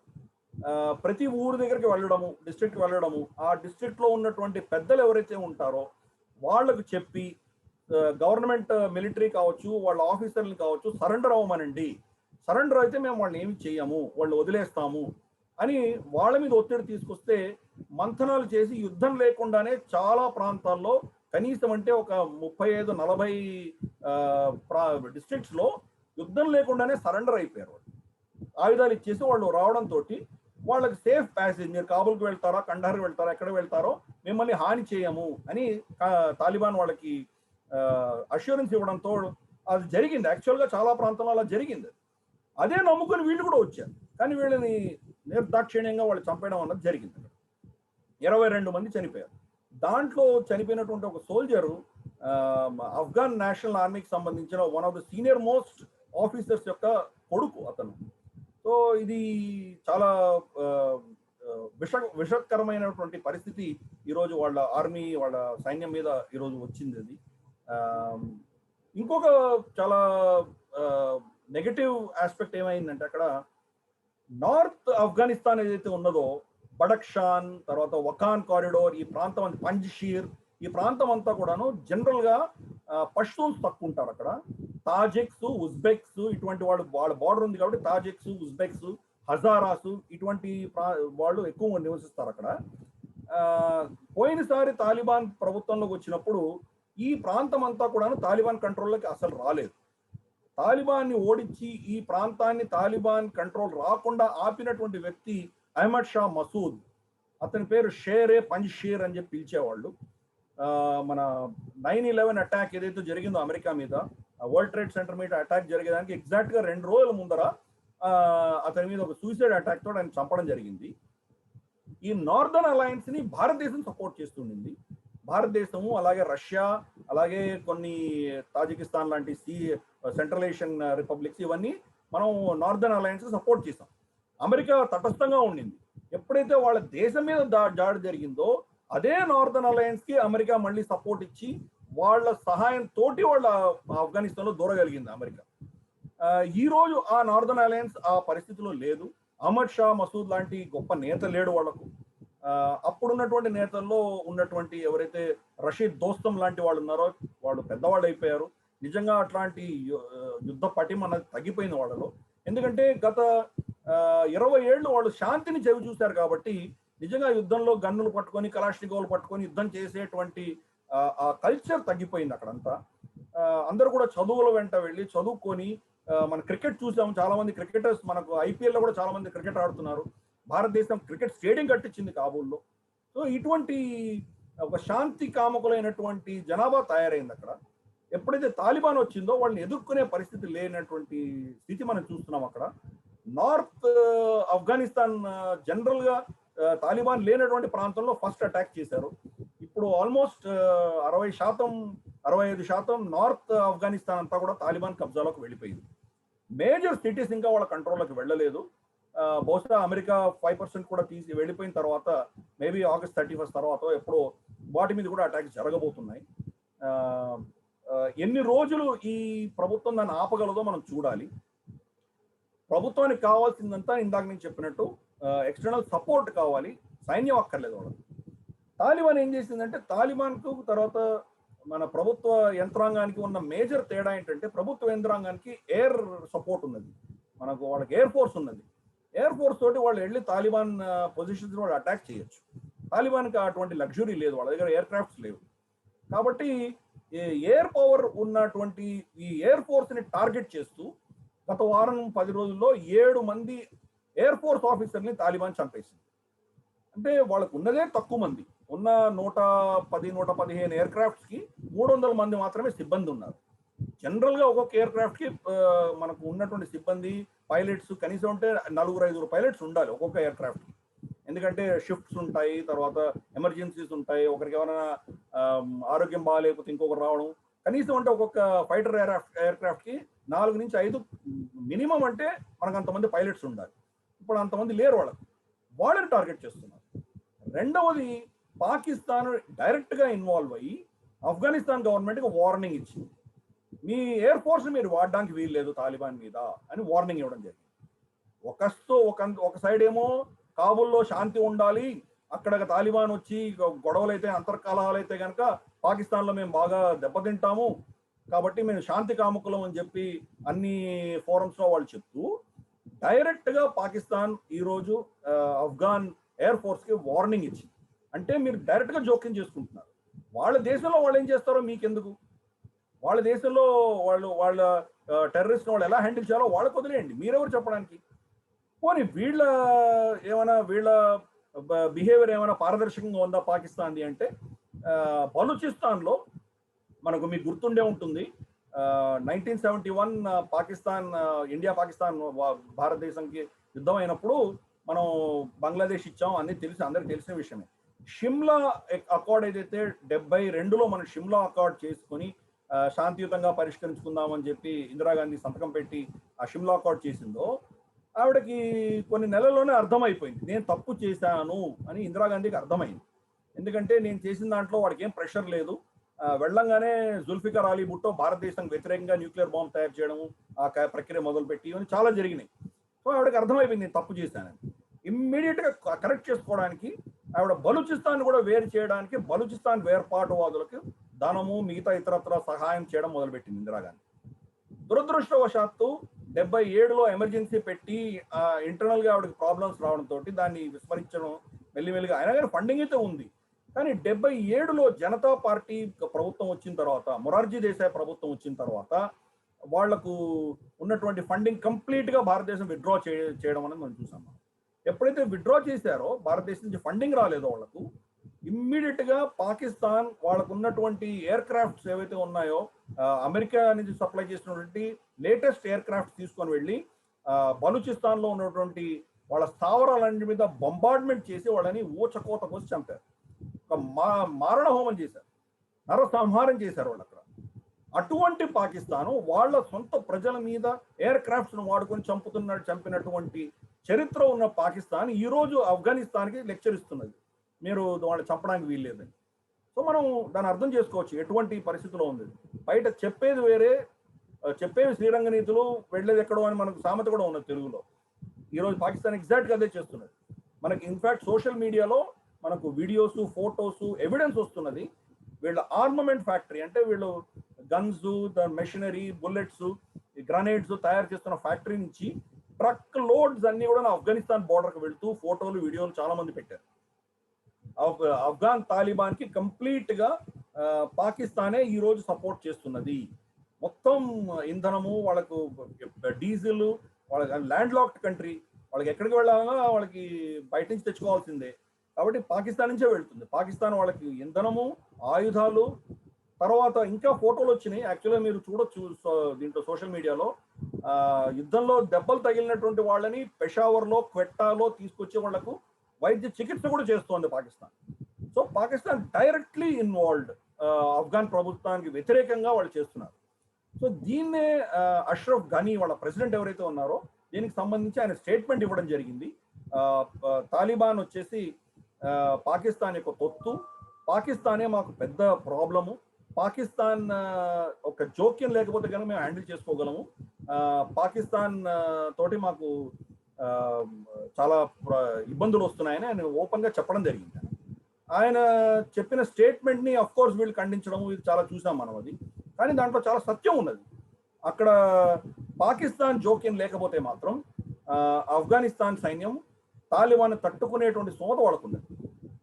అమెరికా ఇంకా ఏం తప్పిదం చేసిందంటే, ఈ దోహా ఒప్పందం ప్రకారం తాలిబాన్ ఫైటర్లని రమారమి 6-7 వేల మందిని ఆఫ్ఘాన్ ప్రభుత్వం విడుదల చేయాలి అని చెప్పి ఒత్తిడి తీసుకొచ్చి వాళ్ళ చేత విడుదల చేయించారు. మీరేమో ఒక ఓడిపోయిన సైన్యంగా మీరు వెళ్ళిపోతున్నారు. మీరు వెళ్ళిపోవచ్చు కదా, వెళ్ళిపోతూ దేశానికి మీరు ఏమైనా బాగు చేశారా? చేయలేదు. పైపెచ్చు దేశంలో కరడు కట్టినటువంటి తాలిబాన్ సైనికులని, వాళ్ళ కబ్జాలో ఉన్న వాళ్ళని వీళ్ళు వదిలేయించారు. ఇప్పుడు 7,000 మంది వాళ్ళకి అదనంగా వాళ్ళకు సైన్యం దొరికింది వాళ్ళకి తాలిబాన్కి. ఇంకా అష్రఫ్ ఘనీ ఇంకా ఒక స్టేట్మెంట్ ఇచ్చారు, 10,000 మంది ఇక్కడ క్యాంప్స్లో ఎవరైతే ఉన్నారో ఆఫ్ఘనిస్తాన్ విస్థాపితులు పాకిస్తాన్లో ఉన్న క్యాంప్స్ నుంచి గత వారం రోజుల్లో 10,000 మంది పాకిస్తాన్ నుంచి అక్కడ ఆఫ్ఘనిస్తాన్లోకి వెళ్ళారు అని చెప్పి ఆయన చెప్పడం జరిగింది. స్పిన్ బోల్డాక్ అని ఇందాక మీకు చెప్పాను, కండహార్ ప్రావిన్స్ లో స్పిన్ బోల్డాక్ అన్నది బార్డర్ ఏరియా. అక్కడి నుంచి పాకిస్తాన్లోకి ఎంటర్ అవ్వచ్చు. చమన్ బార్డర్ అంటారు. ఆ ప్రాంతంగా ఏమంటారంటే బార్డర్ క్రాసింగ్ గుండా తాలిబాన్కి ఈ 10,000 మంది సైన్యం అడిషనల్ గా సప్లై అయింది. డైరెక్ట్ ఇన్వాల్వ్మెంట్ ఆఫ్ పాకిస్తాన్ ప్రతి దగ్గర కనిపిస్తున్నది మనకు. అమెరికాకి ఇవన్నీ తెలుసు, అయినా వాళ్ళు నోరు మెదలకుండా ఉన్నారు. అంటే వాళ్ళు కంప్లీట్ గా చేతులు కడిగేస్తున్నారు. ఆఫ్ఘనిస్తాన్ లో ఏమైనా అక్కడ ఎటువంటి మానవ హక్కుల ఉల్లంఘన అయినా నాకేం పట్టదు అన్నటువంటి ధోరణితో అమెరికా ఈరోజు ప్రవర్తిస్తుంది. ఇన్ఫాక్ట్ వాళ్ళు ఉన్నప్పుడే అక్కడ జరిగినటువంటి హ్యూమన్ రైట్స్ వయలేషన్స్ కనుక మనం చూస్తే, వాళ్ళు వేసినటువంటి డ్రోన్ స్ట్రైక్స్ కావచ్చు, బాంబులు కావచ్చు, అక్కడ పెళ్లి మెరవణి జరుగుతుంటే వాళ్ళ మీద బాంబులు వేశారు. ఇక్కడంతా ఎలా ఉంటుందంటే ఆ ట్రైబల్ ఏరియాస్ లో అంతా పెళ్లిళ్ళు జరిగితేనే వాళ్ళు తుపాకీలు కాలుస్తారు, అదొక సెలబ్రేషన్. వాళ్ళు బారాత్ వెళ్తుంటే వాళ్ళు తుపాకీలు కాల్చడం వాళ్ళకి సరదా వాళ్ళకి. అటువంటి వాళ్ళు టెర్రరిస్ట్ అని చెప్పి వాళ్ళ మీద బాంబులు వేసి వాళ్ళని చంపారు. వేల సంఖ్యలో ఆఫ్ఘాన్ సివిలియన్స్ ని చంపినటువంటి అమెరికా ఎవరికి జవాబారి కాదు. వాళ్ళు ఆఫ్ఘనిస్తాన్లో వెళ్ళడానికి వాళ్ళకి ఏం యునైటెడ్ నేషన్స్ శాంక్షన్ లేదు. వాళ్ళు వెళ్ళిపోతున్నందుకు వాళ్ళు చేసినటువంటి మారణకాండకి వాళ్ళు ప్రశ్నించే నాదుడు లేడు. ఈ దుస్థితిలో ఈరోజు ఆఫ్ఘనిస్తాన్ ఉన్నది. భారతదేశాన్ని మేము అవసరమైతే సైన్య సహాయం కూడా కోరుతాము అని చెప్పి వాళ్ళ అంబాసిడర్, భారతదేశంలో ఉన్నటువంటి ఆఫ్ఘాన్ అంబాసిడర్ రీసెంట్ గా ఇంటర్వ్యూలో కూడా చెప్పడం జరిగింది. కానీ భారతదేశం మనం అక్కడ సైన్యం పంపించేటువంటి పరిస్థితిలో మనం లేము. ఎందుకంటే సైన్యం అంటే ఏదో సైనికుడు ఒక్కడే వెళ్ళడం కాదు. ఇందాక నేను చెప్పినట్టు సిబ్బంది ఉంటుంది, 15-20 మంది అతను సపోర్ట్ చేసేవాళ్ళు వెనకాల ఉంటారు. దాన్ని మనం ఎలా తీసుకెళ్తాం? పాకిస్తాన్ మీద అయితే తీసుకెళ్ళలేము, ఇరాన్ మీదుగా తీసుకెళ్ళలేము, ఇంకెక్కడి నుంచి తీసుకెళ్తాం? సైన్యం ఎలా తీసుకెళ్ళాలి, ఎలా తీసుకురావాలి, వెనక్కి తీసుకురావాలి. ఈ 2 ఇబ్బందులు ఉన్నాయి. కాబట్టి భారతదేశం అక్కడ ఇప్పట్లో వెళ్ళడం అనేది చాలా కష్టం. అది బహుశా ఇరాన్ ఏమైనా పర్మిట్ చేస్తేనో లేదా తాజికిస్తాన్ పర్మిట్ చేస్తేనో బహుశా వెళ్ళగలమేమో, కానీ లేకపోతే కనుక మన సైన్యం అక్కడ వెళ్ళడం అనేది చాలా కష్టము. అది వెళ్ళలేము మనం. కానీ మనం ఏదో ఇతరత్ర వాళ్ళకి సహాయం చేయొచ్చు. బహుశా నేను అనుకోవడం ఏంటంటే వాళ్ళ ఎయిర్ క్రాఫ్ట్స్కి మనం ఏదైనా సర్వీసింగ్ చేయడము, లేదా వాళ్ళ ఎయిర్ క్రాఫ్ట్స్కి సంబంధించిన పైలట్స్కి ఏదైనా మన ట్రైనింగ్ లాంటివి ఇవ్వడము, ఇంకేదైనా ఇతరత్ర సహాయం ఏదైనా కావాలంటే మనం చేయొచ్చేమో. కానీ డైరెక్ట్గా మన సైన్యం వెళ్ళి అక్కడ ఇన్వాల్వ్ అయ్యి చేసే పరిస్థితిలో ఈరోజు మనం లేము. నిజంగా కనుక మనము గిల్గిట్ బాల్టిస్తాన్, తర్వాత ఖైబర్ పఖ్తూన్ఖ్వాలో ఆనుకొని ఉన్నటువంటి POJK ఏదైతే ఉన్నదో అది మనం మళ్ళీ వాపస్ తీసుకోగలిగితే మన జమ్మూ కాశ్మీర్ మొత్తం ప్రాంతాన్ని మనం వెనక్కి తీసుకునే పరిస్థితే ఉంటే కనుక అప్పుడు మనకు ఆఫ్ఘనిస్తాన్ తోటి వకాన్ కారిడోర్ లో 170 కిలోమీటర్ల సరిహద్దు ఉన్నది. అక్కడి నుంచి మనం వెళ్ళి ఆఫ్ఘనిస్తాన్ ఏమైనా చేయగలమేమో, కానీ గిల్గిట్ బాల్టిస్తాన్ పాకిస్తాన్ కబ్జాలో ఉన్నంత వరకు మనం వెళ్ళే పరిస్థితి లేదు మనం. అంతేకాదు ఇరాన్ లో ఉన్నటువంటి చాబహార్ పోర్ట్ ఏదైతే ఉందో ఇప్పుడు మనకి ఎందుకు అక్కడికి రాదు, ఎందుకంటే ఆ ఇరాన్ బోర్డర్ లో ఉన్నటువంటి ప్రాంతాలంతా కూడా ఇప్పుడు తాలిబాన్ కబ్జాలోకి వెళ్ళిపోయినాయి. కాబట్టి మీరు చాబహార్ పోర్ట్ నుంచి ఏమైనా తీసుకువెళ్ళాలన్నా కానీ మీరు వెళ్ళలేరు. భారతదేశం కట్టించినటువంటి సల్మా డ్యామ్ అని ఒకటి ఉన్నది హెరాత్ ప్రావిన్స్ లో. ఆ సల్మా డ్యామ్ మీద కూడా వీళ్ళు మిసైల్ షూట్ చేశారు అని చెప్పి మనకు రిపోర్ట్స్ వస్తున్నాయి. అంటే తాలిబాన్ కూడా ఒక పార్టీ కాదు, అది తాలిబాన్ లో చాలా ఫ్యాక్షన్స్ ఉన్నాయి. తాలిబాన్ లో కొన్ని ఫ్యాక్షన్స్ కంప్లీట్ గా పాకిస్తాన్ తొత్తులుగా ఉన్నారు ఈ ఒక ఎక్స్ట్రీమ్ లో, ఇంకొక ఎక్స్ట్రీమ్ లో కంప్లీట్ గా పాకిస్తాన్ వ్యతిరేక శక్తులు కొన్ని ఉన్నాయి. ఈ మధ్యలో చాలా డిఫరెంట్ ఫ్యాక్షన్స్ ఉన్నాయి. వాళ్ళు ఒక ఫ్యాక్షన్ పాకిస్తాన్ సమర్థిస్తున్నటువంటి ఫ్యాక్షన్, ఒక ఫ్యాక్షన్ వెళ్ళి దీని మీద అటాక్ చేయడం అన్నది మనం వింటున్నాము. అంటే పాకిస్తాన్ సంకేతం పంపిస్తున్నది, మీరు ఇంతకాలం భారతదేశానికి మీరు ఇంత సపోర్ట్ ఇచ్చారు కదా, మేము ఇప్పుడు పవర్లోకి వస్తున్నాం, మేము ఏం చేయబోతున్నాం మీరు చూడండి అన్న సంకేతం ఆఫ్ఘనిస్తాన్ ప్రభుత్వానికి ఇస్తున్నట్టు మనకు అర్థమవుతుంది. గత వారం 10 రోజుల క్రితం ఇమ్రాన్ ఖాన్ బోర్డర్ పోర్ట్కి వెళ్ళడం జరిగింది. బోర్డర్ పోర్ట్ మనకు అందరికీ తెలుసు, బలూచిస్తాన్ లో ఉన్నది. చైనా పాకిస్తాన్ ఎకనామిక్ కారిడోర్ లో చాలా కీలకమైన ప్రాంతం అది. బోర్డర్ పోర్ట్ గుండా అరేబియన్ సీ నుంచి వస్తున్నటువంటి సామాగ్రిని బోర్డర్ పోర్ట్ గుండా తీసుకుని సిపిఈసి రోడ్ లో భారత భూభాగమైన పాకిస్తాన్ కబ్జాలో ఉన్న గిల్గిట్ బాల్టిస్తాన్ గుండా తీసుకువెళ్ళి జింగ్జియాంగ్ లో కష్గర్ కి తీసుకువెళ్ళి కష్గర్ నుంచి మళ్ళీ భారత భూభాగమైన అక్సై చిన్ గుండా తీసుకొని వెళ్తే కానీ వాళ్ళు మన ఇండియన్ ఓషన్ సముద్రంలో మనకు ఉన్నటువంటి కబ్జాని వాళ్ళు వ్యతిరేకించే పరిస్థితిలో ఈరోజు చైనా లేదు. ఇది చాలా పెద్ద చర్చ. ఇదివరకు మనం చర్చించుకున్నట్టు నాకు గుర్తు. ఛానల్ 9 అని మీరు మ్యాప్ లో వెళ్ళి చూడండి. అండమాన్ అండ్ నికోబార్ దీవులలో ఇందిరా పాయింట్ అని ఉంటుంది. నికోబార్ దీవులో అన్నిటికంటే దక్షిణంలో ఉన్నట్టు ఇందిరా పాయింట్, దానికి అలాగే ఇండోనేషియాకు ఉన్న అచే ప్రావిన్స్, ఈ రెండిటి మధ్యలో అబౌట్ 150, 160, 170 కిలోమీటర్ల సముద్రం ఉంటుంది. దీని గుండా చైనాకు సంబంధించిన 60-70% వాణిజ్యం అంతా ఇక్కడి నుంచే జరుగుతుంది. కాబట్టి భారతదేశం దాన్ని ఈజీగా కాపు కాసి చైనాకు దెబ్బ తీయగలిగిన స్తోమత ఉంది. కాబట్టి దీన్ని అవాయిడ్ చేయడానికి వాళ్ళు పాకిస్తాన్లో సిపిఈసి కట్టుకున్నారు. అటువంటి సిపిఈసి యొక్క మూల బిందువు అయినటువంటి బోర్డర్ పోర్ట్కి ఇమ్రాన్ ఖాన్ వెళ్ళి ఆయన ఒక స్టేట్మెంట్ ఇవ్వడం మనం చాలా విడ్డూరంగా విన్నాం. మనం ఏమన్నాడంటే ఆఫ్ఘనిస్తాన్ లో భారతదేశం ఓడిపోయింది అని ఒక స్టేట్మెంట్ ఇచ్చాడు. అమెరికా కన్ఫ్యూజ్డ్ అని ఒక స్టేట్మెంట్ ఇచ్చాడు. సరే, మరి పాకిస్తాన్ పరిస్థితి ఏంటి? పాకిస్తాన్ గురించి ఆయన ఏం చెప్పలేదు. భారతదేశం ఓడిపోయింది అంటే అర్థం ఏంటంటే భారతదేశం ఇంతవరకు మనం కనీసం $20 బిలియన్ ఇన్వెస్ట్మెంట్స్ చేసాం. మనం అక్కడ చాలా ప్రాజెక్ట్స్ కట్టాము. ఇందాక నేను చెప్పినట్టు క్రికెట్ స్టేడియం కట్టాము, వాళ్ళ పార్లమెంట్ బిల్డింగ్ మనం కట్టించాము, ఎన్నో హాస్పిటల్స్ కట్టించాము, స్కూల్స్ కట్టించాము, అలాగే రోడ్స్ హైవేస్ చాలా కట్టించాం, మనకు సల్మా డ్యామ్ కట్టించాము, ఎన్నో చేసాం మనం. వీటిని టార్గెట్ చేయబోతున్నారు పాకిస్తాన్ ని సమర్థిస్తున్నటువంటి తాలిబాన్ ఫ్యాక్షన్. వీళ్ళని టార్గెట్ చేసి ఆఫ్ఘన్ ప్రజలకు వాళ్ళు ఏం చెప్తున్నారంటే మీరు భారతదేశం సాయం తీసుకున్నందుకు మిమ్మల్ని మేము శిక్షించబోతున్నాము అని చెప్పి వాళ్ళు టార్గెట్ చేయబోతున్నారు.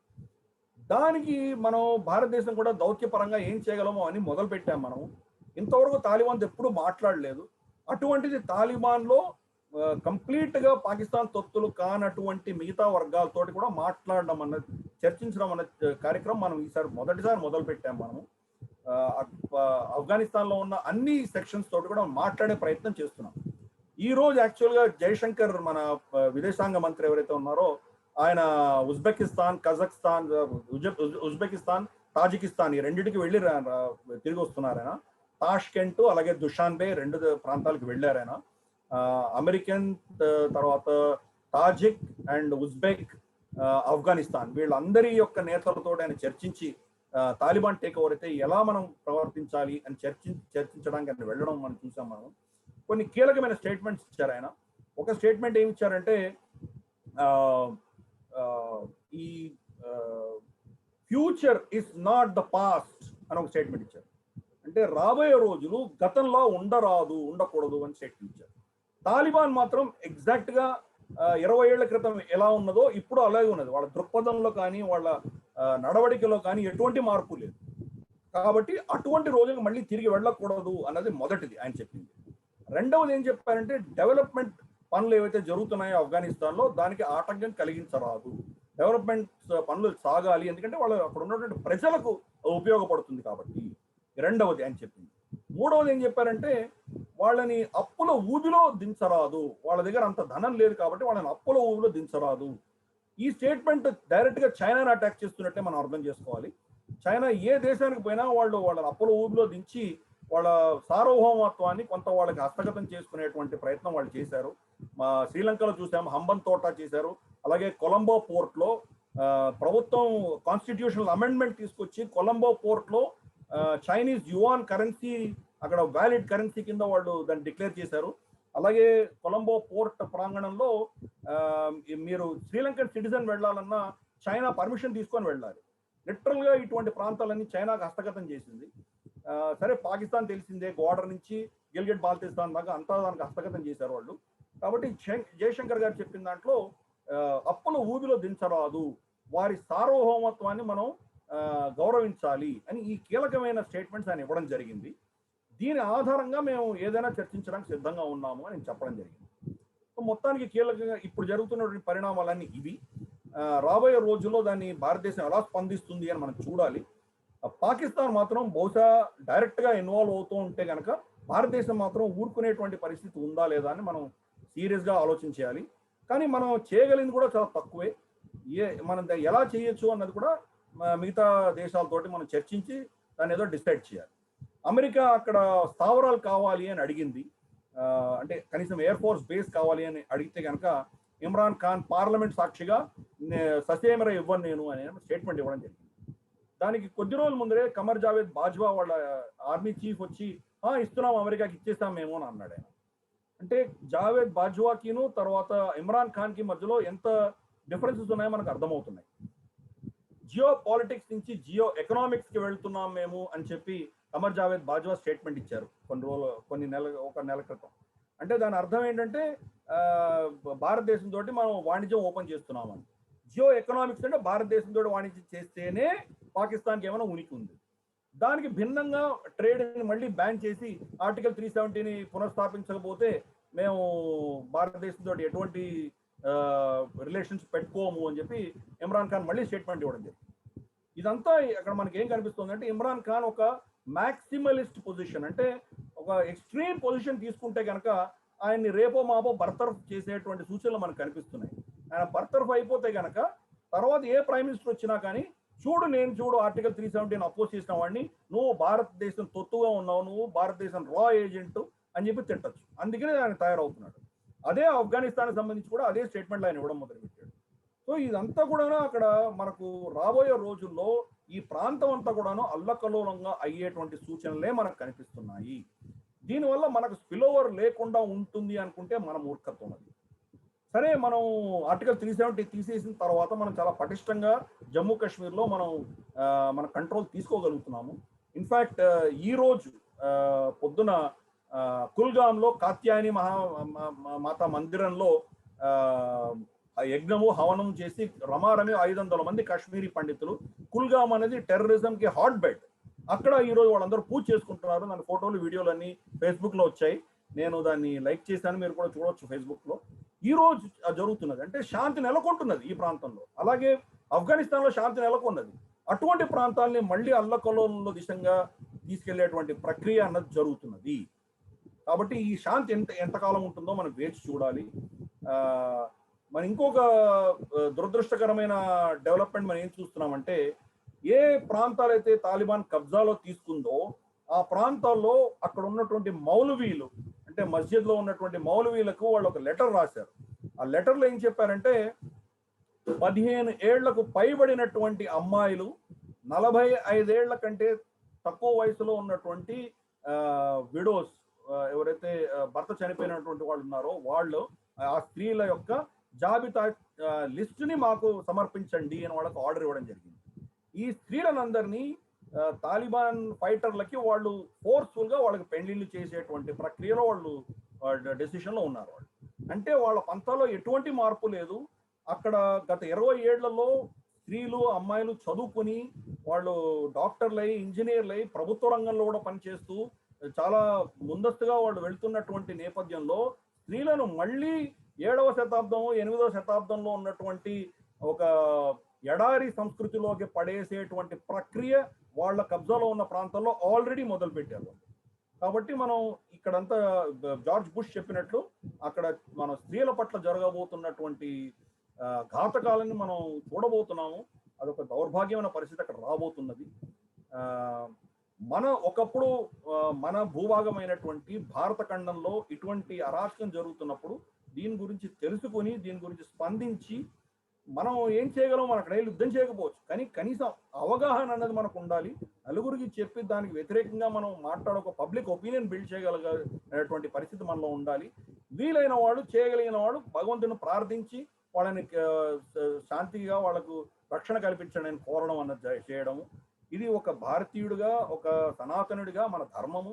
మన అఖండ భారతంలో జరుగుతున్నటువంటి అల్లకొల్లాలని మనం విస్మరిస్తే మనకు కూడా రేపు కాకపోతే ఎల్లుండి ఎప్పుడో ఒకప్పుడు ఆ బాధ మనం తప్పదు. మహాదేశభక్తుడైనటువంటి చాణక్యుడు ఆయన చెప్పినటువంటి నీతి మనం ఎప్పుడూ మరవరాదు. ఆయన పాట్లీపుత్రంకి వెళ్ళి ధననందుణ్ణి అలెగ్జాండర్కి వ్యతిరేకంగా యుద్ధానికి రమ్మని పిలిస్తే నా సరిహద్దులో రాలేదు, నా సరిహద్దులో వస్తే అతను ఓడించే శక్తి నాకున్నది, ఎక్కడో పొరుగు రాజ్యాల్లో ఉంటే నేను వెళ్ళను అని ధననందుడు చెప్తే, రాజ్యాలు వేరైనా మనదంతా భారతదేశం ఒకటి. ఎక్కడో అక్కడ పురుషోత్తముడి మీద యుద్ధం చేస్తుంటే నువ్వు చేతుల మీద చేకట్టుకోవడానికి వీల్లేదు. అఖండ భారతంలో ఉన్న ప్రతి రాజ్యము ఈ భారతదేశాన్ని కాపాడవలసిన బాధ్యత మీ అందరి మీద ఉన్నది అని దేశాన్ని ఏకతాటి మీద చూసినటువంటి దేశభక్తుడు చాణక్యుడు. అటువంటి చాణక్యుడి మాటలు ఈరోజు మనం గుర్తుపెట్టుకుని మన చేజారిపోయినటువంటి ఆఫ్ఘనిస్తాన్ లో జరుగుతున్న అరాచకాన్ని మనం అందరం తెలుసుకుందాము. అక్కడ జరుగుతున్నటువంటి అరాచకానికి వ్యతిరేకంగా మనం కూడా గళం విప్పుదాము.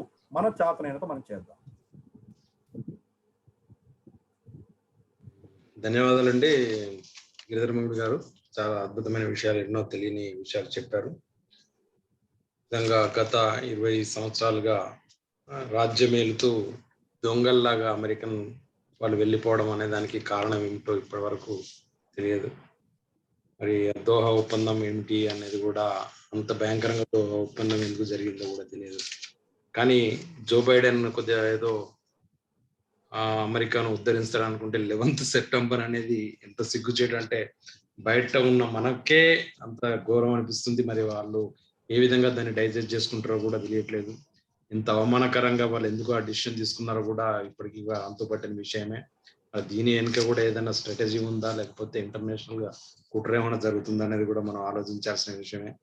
భారత్ కూడా ఎన్నో రకాలుగా ఆఫ్ఘనిస్తాన్ కు ఎకనామికల్ గా, టెక్నికల్ గా, ఇన్ఫ్రాస్ట్రక్చర్ డెవలప్మెంట్ కి ఎన్నో సపోర్ట్ చేసింది ఆఫ్ఘనిస్తాన్. మరి ఇప్పుడు ఇటువంటి పరిస్థితుల్లో భారత్ స్ట్రాటజీ ఏమిటి అనేది కూడా మనం ఇంటర్నేషనల్ గా అందరూ అబ్జర్వ్ చేస్తున్నారు. మనం కూడా తెలుసుకోవాల్సిన అవసరం ఉంది. అలాగే చైనా విస్తారవాదంలో భారత్ సరౌండింగ్ కంట్రీస్ అన్నింటికి ఫైనాన్షియల్ సపోర్ట్ చేస్తూ, ఎన్నో రకాల టెక్నికల్ సపోర్ట్ చేస్తూ, వారిని గుప్పట్లో ఉంచుకుంటూ ఆ అప్పుల ఊబిలోకి నెట్టుతూ, మరి వారిని శాసిస్తూ, ఆ తర్వాత భారతదేశంపై ఏదో రకంగా కుట్ర చేయడానికి పన్నాగం పన్నుతున్నట్లు అందరికి క్లియర్ గా అర్థమవుతుంది. మరి దాన్ని కూడా మనం ఏ విధంగా తిప్పికొడుతున్నాం అన్న సంగతి కూడా మనం, అంటే అది కొంచెం మీరు వివరిస్తే బాగుంటుంది తర్వాత క్వశ్చన్ అండ్ ఆన్సర్ సెషన్ లో. ఆడియన్స్ ఇక్కడికి వచ్చిన అందరు కూడా గమనించాల్సిన విషయం ఏమిటంటే, ఒక 10 minutes question and answer session ఉంటే 10 to 15 minutes సార్ టైం ఇస్తే 20 minutes వరకు క్వశ్చన్ అండ్ ఆన్సర్ సెషన్ తీసుకుందాం. ఎవరైనా మీరు క్వశ్చన్ అడగాలనుకుంటే మీ స్క్రీన్ లో రేజ్ హ్యాండ్ బటన్ ఉంటుంది, దాన్ని క్లిక్ చేయండి.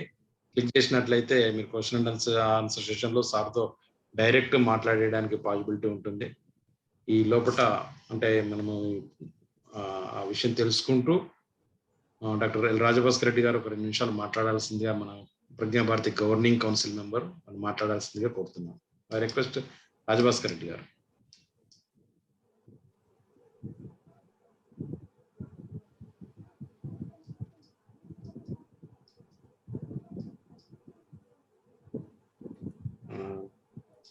శిరీష్ గారు లేనట్టున్నారు. రాజభాస్కర్ రెడ్డి సార్.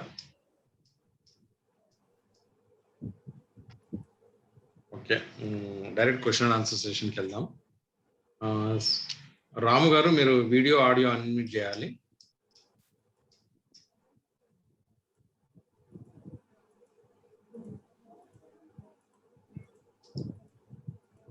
నమస్తే అండి. అడగండి సార్, ఈ వకాన్ కారిడార్ 107 కిలోమీటర్స్ అన్నారు కదా మీరు, వినపడుతుందండి గిద్దర్ గారు? వినబడుతుంది, చెప్పండి. ఈ వకాన్ కారిడార్ 170 కిలోమీటర్లు మన సరిహద్దు ఉందన్నారు. మీరు పిఓకి ఆక్రమించుకుని అది వస్తుంది అన్నారు. ఇంతకుముందు మన జూమ్ మీటింగ్ లో ఆఫ్ఘనిస్తాన్ తో కూర్చున్నప్పుడు అది మనకి హ్యాండ్ ఓవర్ చేయమని చెప్పి అడిగాను. దాని మీద మన గవర్నమెంట్ ఏమైనా చేసుకుంటుందా అంటే తజిబెకిస్తాన్ కానీ ఇటు మనకి అంతా ఉంటది కదా, లింక్ వస్తుంది కదా. మనం పాకిస్తాన్ తో యుద్ధం చేసి వెనక్కి తీసుకోవాలి, అంతేగాని మనకి ఎందుకు ఇస్తారు వాళ్ళు? నేనేదో బుట్టగా కూతురు ఏదో మాట్లాడారు కదా, అది మనకు రాదండి. అది గిల్గిట్ బాల్టిస్తాన్ లో ఉన్నది. అది గిల్గిట్ బాల్టిస్తాన్ పాకిస్తాన్ కబ్జాలో ఉంది కాబట్టి పాకిస్తాన్ నుంచి మళ్ళీ మనకు వెనక్కి తిరిగి వచ్చేంత వరకు కూడా అది మనకు రాదు. అది గిల్గిట్ ఏజెన్సీ ఏదైతే ఉన్నదో, గిల్గిట్ ఏజెన్సీకి ఉత్తరాన మనకు ఈ ఆఫ్ఘన్ వకాన్ కారిడోర్ అనేది మనకు సరిహద్దు ఉంది. గిల్గిట్ మనం వెనక్కి తీసుకునేంత వరకు మనకు రాదు. అది మనం అడిగితే బార్డర్ ఎలా వస్తుంది మనకు? ఇప్పుడు ఇన్ఫాక్ట్ ఆ ప్రాంతం అంతా కూడాను CPEC, China Pakistan economic corridor వెళ్తున్నది. కరకోరం హైవే అని అక్కడ నడుస్తుంది. అట్ల నుంచి వెళ్ళి కష్గర్ మీదకి వెళ్తున్నది. సో ఈ ప్రాంతం అంతా కూడా చైనా ఇన్వాల్వ్ అయి ఉంది. ఒక్కవేళ పాకిస్తాన్ భారతదేశానికి ఇవ్వాలనుకున్నా చైనా ఇవ్వనివ్వదు. కాబట్టి యుద్ధం చేసి మనం వెనక్కి తీసుకుంటేనే తీసుకోగలం, కానీ లేకపోతే మాత్రం అది రాదు. ఆఫ్ఘనిస్తాన్లో మనకు బార్డర్ ఇప్పటిప్పట్లో రాదు. ఎప్పుడో సరే, అది వేరే చర్చ అనుకోండి. పాకిస్తాన్ కొలాప్స్ అయిపోయి పాకిస్తాన్ ముక్కలైనప్పుడు మన భూభాగం మనం వెనక్కి తీసుకున్నప్పుడు ఎప్పుడో రావాలి, కానీ అంతవరకు రాదు. ఖాన్ అబ్దుల్ గఫార్ ఖాన్ ఎవరైతే ఉన్నారో, ఫ్రాంటియర్ గాంధీ అని పిలుస్తాం మనము. ఖాన్ అబ్దుల్ గఫార్ ఖాన్ ఈ రోజు ఖైబర్ పఖ్తూన్ఖ్వా అన్న ప్రాంతాన్ని అప్పుడు నార్త్ వెస్ట్ ఫ్రాంటియర్ ప్రావిన్స్ అనేవాళ్ళు. ఆయన దాన్ని భారతదేశంలో విలీనం చేయాలని కోరారు. ఆయన పాకిస్తాన్ ఎలాగైతే ఈస్ట్ పాకిస్తాన్ వెస్ట్ పాకిస్తాన్ రెండు ముక్కలు ఉన్నదో, మధ్యలో 2000 కిలోమీటర్ల తేడా దూరంలో 2 పాకిస్తాన్లు ఉన్నాయో, అలాగే ఈస్ట్ ఇండియా వెస్ట్ ఇండియా అని 2 ఎందుకు ఉండకూడదు అని ఆయన కోరడం జరిగింది. అంతేకాదు మనకు భూమి కూడా టచ్ అవుతుంది. నేను చెప్పిన వకాన్ కారిడోర్ టచ్ అవుతూ మనకు గిల్గిట్ ఏజెన్సీ గుండా వాళ్లకు మనకు సరిహద్దు ఉంది. కాబట్టి ఆయన ఆఫర్ ఇస్తే దాన్ని రిజెక్ట్ చేశారు నెహ్రూ గారు. ఇది మాకు వద్దు అని రిజెక్ట్ చేయడము. గాంధీ గారు ఖాన్ అబ్దుల్ గఫార్ గారిని పిలిచి, మీరు జిన్నాని సపోర్ట్ చేయండి, జిన్నా చాలా అసలు ఎకనామిక్ గా పనికిరానటువంటి చిన్న దేశంగా ఆయనకుంది, మీరు కూడా దాన్ని వ్యతిరేకిస్తే వాళ్ళ పాకిస్తాన్ పరిస్థితి ఏమవుతుంది, పాకిస్తాన్ నిలవలేదు, దేశంగా ఉండలేదు, మీరు ఉండండి అని నెహ్రూ గారు గాంధీ గారు ఇద్దరు ఖాన్ అబ్దుల్ గఫార్ గారిని ఫోర్స్ చేసి పాకిస్తాన్తో ఉండమని చెప్పారు. ఫోర్స్ చేసేసరికి ఆయన మమ్మల్ని తోడేళ్ల ముందర పడేశారు మీరు అని చెప్పి, your thrones in front of wolves అని చెప్పి ఆయన స్టేట్మెంట్ ఇవ్వడం జరిగింది. ఆయన ఆయన్ని చాలా రోజులు జైల్లో పెట్టింది పాకిస్తాను. ఆయన మనకు చరిత్రంతా తెలుసు. చనిపోతూ పాకిస్తాన్ అన్న దేశం ఉన్నంత వరకు నన్ను ఇక్కడ పాతి పెట్టకండి అని చెప్పి ఆయన కోరగా, ఆఫ్ఘనిస్తాన్ స్పెషల్ గా పర్మిషన్ ఇచ్చి బార్డర్ దాటి వెళ్ళి ఆయన జలాలాబాద్ లో ఆయన ఖననం చేశారు. ఆయన సమాధి ఇప్పుడు ప్రస్తుతానికి జలాలాబాద్ లో ఉన్నది. సో ఈ వకాన్ కారిడోర్ సంబంధించింది ఒక వకాన్ కారిడోరే కాదు, మనకు ఖైబర్ పఖ్తూన్ఖ్వా కూడా భారతదేశం కావాల్సినటువంటి భాగమే. అది దురదృష్టవశాత్తు మన చరిత్రలో మనం చాలా కోల్పోయాము. దీంట్లో ఇది ఒక చాలా దుఃఖమైన సంఘటన. నవాజ్ షరీఫ్ కూతురు చెప్పినట్టు అది ఇస్తారంటారా? పిఓకి ఇచ్చేస్తామని చెప్పి మాట్లాడిన స్టేట్మెంట్ ఇచ్చింది. అదేమన్నా చాక్లెటా ఇవ్వడానికి? అలా ఏం జరగదు. అది యుద్ధం చేయాలి, మీరు యుద్ధం చేయాలి. వాళ్ళు న్యూక్లియర్ పవర్, మీరు న్యూక్లియర్ పవర్, గుర్తుపెట్టుకోండి. యుద్ధం చేస్తే కనుక వాళ్ళు న్యూక్లియర్ పవర్ వాడి తీరుతారు వాళ్ళు. మనం చాలా ఏంటంటే ఒక రెస్పాన్సిబుల్ దేశం మనది, వాళ్ళది కాదు. వాళ్ళు చిన్న విషయానికే వాళ్ళు న్యూక్లియర్ బాంబు వేస్తారు వాళ్ళు. కాబట్టి వాడికి ఏం పోయేది లేదు, నష్టమే లేదు. దేశం ఎంత భ్రష్టు పట్టిందో మనకు తెలుసు. కాబట్టి ఇది మనం ఆచి తూచి వ్యవహరించాలి. యుద్ధం లేకుండా వాళ్ళని ఓడించే పని నడుస్తున్నది. చూస్తూ ఉండండి, మీ జీవిత కాలంలోనే పాకిస్తాన్ మొత్తం కొలాప్స్ అయ్యే రోజులు వస్తాయి. Thank you. నా రిక్వెస్ట్ భాస్కర్ గారు. అన్మ్యూట్ చేసుకోండి. నమస్కారం గిరిధర్ గారు, చాలా రోజుల తర్వాత మిమ్మల్ని చూడడం. నమస్తే భాస్కర్ జీ. నేను కొంచెం లేటే జాయిన్ అయ్యాను. అయితే నా ప్రశ్న ఏంటంటే, నిన్న రక్షణ శాఖ మంత్రి మాజీ 2 రక్షణ శాఖ మంత్రులతో సమావేశం జరిపారు. దానికి ఈ పిఓకేను ఆక్రమించుకుంటారా లేదా పాకిస్తాన్ ఇస్తుందనే దానికి, తర్వాత ఈ ఆఫ్ఘనిస్తాన్ లో జరుగుతున్న డిస్టర్బెన్స్ కి ఏమైనా లింక్ ఉందా మూడింటికి? దాని గురించి కొంచెం వివరించండి. ఇప్పట్లో లేదండి. ఎప్పుడైతే చైనా గల్వాన్ లో యుద్ధం చేసిందో అప్పుడు ఇంకా పిఓజేకే ప్రోగ్రామ్ అనేది ప్రస్తుతానికి టెంపరీగా క్యాన్సిల్. అది మనం ఏం చేయలేం. దాన్ని పిఓజేకేని గిల్గిట్ బాల్టిస్తాన్ని మీరు వెనక్కి తీసుకోవాలంటే మీకు చాలా కండిషన్స్ ఉన్నాయి. ఏదో మనం డైరెక్ట్గా ఇలా ఎల్ఓసి దాటి వెళ్ళి యుద్ధం చేసుకొని తీసుకొచ్చేటటువంటి పరిస్థితి కాదు. దానికి చాలా ముందస్తుగా చాలా చేయవలసిన ప్రక్రియలు చాలా ఉన్నాయి మనకు. మొదటిది చైనాని మనం మన సైడ్ తిప్పుకోవాలి. ఎందుకంటే చైనా ఇన్వెస్ట్మెంట్ చేసింది కాబట్టి వాళ్ళ ఇన్వెస్ట్మెంట్స్ వాళ్ళు కోల్పోవడానికి సిద్ధంగా లేరు. వాళ్ళ ఇన్వెస్ట్మెంట్ని మనం గ్యారంటీ చేయగలిగితేనే వాళ్ళు మనకు పర్మిషన్ ఇస్తారు ఫస్ట్. లేకపోతే చైనా కూడా ఇన్వాల్వ్ అవుతుంది యుద్ధంలో. వాళ్ళు కూడా న్యూక్లియర్ పవర్ ఉంది కాబట్టి మనం అంత సులభమైన విషయం కాదు, ఒకటి గుర్తుపెట్టుకోవాలి. రెండవది, ఇరాన్ తోటి మనం అనవసరంగా మనం వాళ్ళతోటి అంటే వాణిజ్యపరంగా మనం తెగదంపులు చేస్తున్నాం. ట్రంప్ వాళ్ళ మీద ఆంక్షలు విధించినప్పుడు మనం కొన్ని రోజులు, మనకు చైనాకు కొన్ని రోజులు వాళ్ళు ఎగ్జంప్షన్ ఇచ్చారు. ఆ ఎగ్జంప్షన్ దాటిపోయిన తర్వాత మనం అన్ఫార్చునేట్లీ వాళ్ళ దగ్గర కొనుగోళ్లు ఆపేసాం. మనం కొనుగోలు కంటిన్యూ చేసి ఉంటే కనుక ఇరాన్కి ఈ రోజు చాలా క్లిష్ట పరిస్థితిలో ఉన్నది. వాళ్ళ ఇంధనం ఎవరు కొంటే వాళ్ళతో వాళ్ళు మైత్రి ఉంటారు. మనం ఎప్పుడైతే ఆపేసామో దానికి వ్యతిరేకంగా, మనకు వ్యతిరేకంగా వాళ్ళు చాబహార్లో ఉన్నటువంటి రైల్వే ప్రాజెక్టుని మన నుంచి తీసేసే వరకు ఇచ్చారు. చాబహార్ పోర్ట్ మేనేజ్మెంట్ ఒకటే మన కంట్రోల్లో ఉంది. పోర్టును పెట్టుకొని మనం ఇవి ఏమి చేయలేము. ఇరాన్ మన పక్షాన ఉండాలి. ఇరాన్ మన పక్షాన ఉన్నప్పుడు ఆఫ్ఘనిస్తాన్లో మన కంట్రోల్ ఉన్నప్పుడు ప్రభుత్వం ఈ అటు సైడ్ ఈ వెస్టర్న్ ఫ్లాంక్ అంతా మనం పాకిస్తాన్ మీద ప్రెషర్ తీసుకురాగలిగినప్పుడు అప్పుడు ఈస్టర్న్ ఫ్రంట్లో మనం వెళ్ళి ఏదైనా యాక్టివిటీ చేయగలిగినటువంటి కెపాసిటీ ఉన్నది. మూడవది, మనం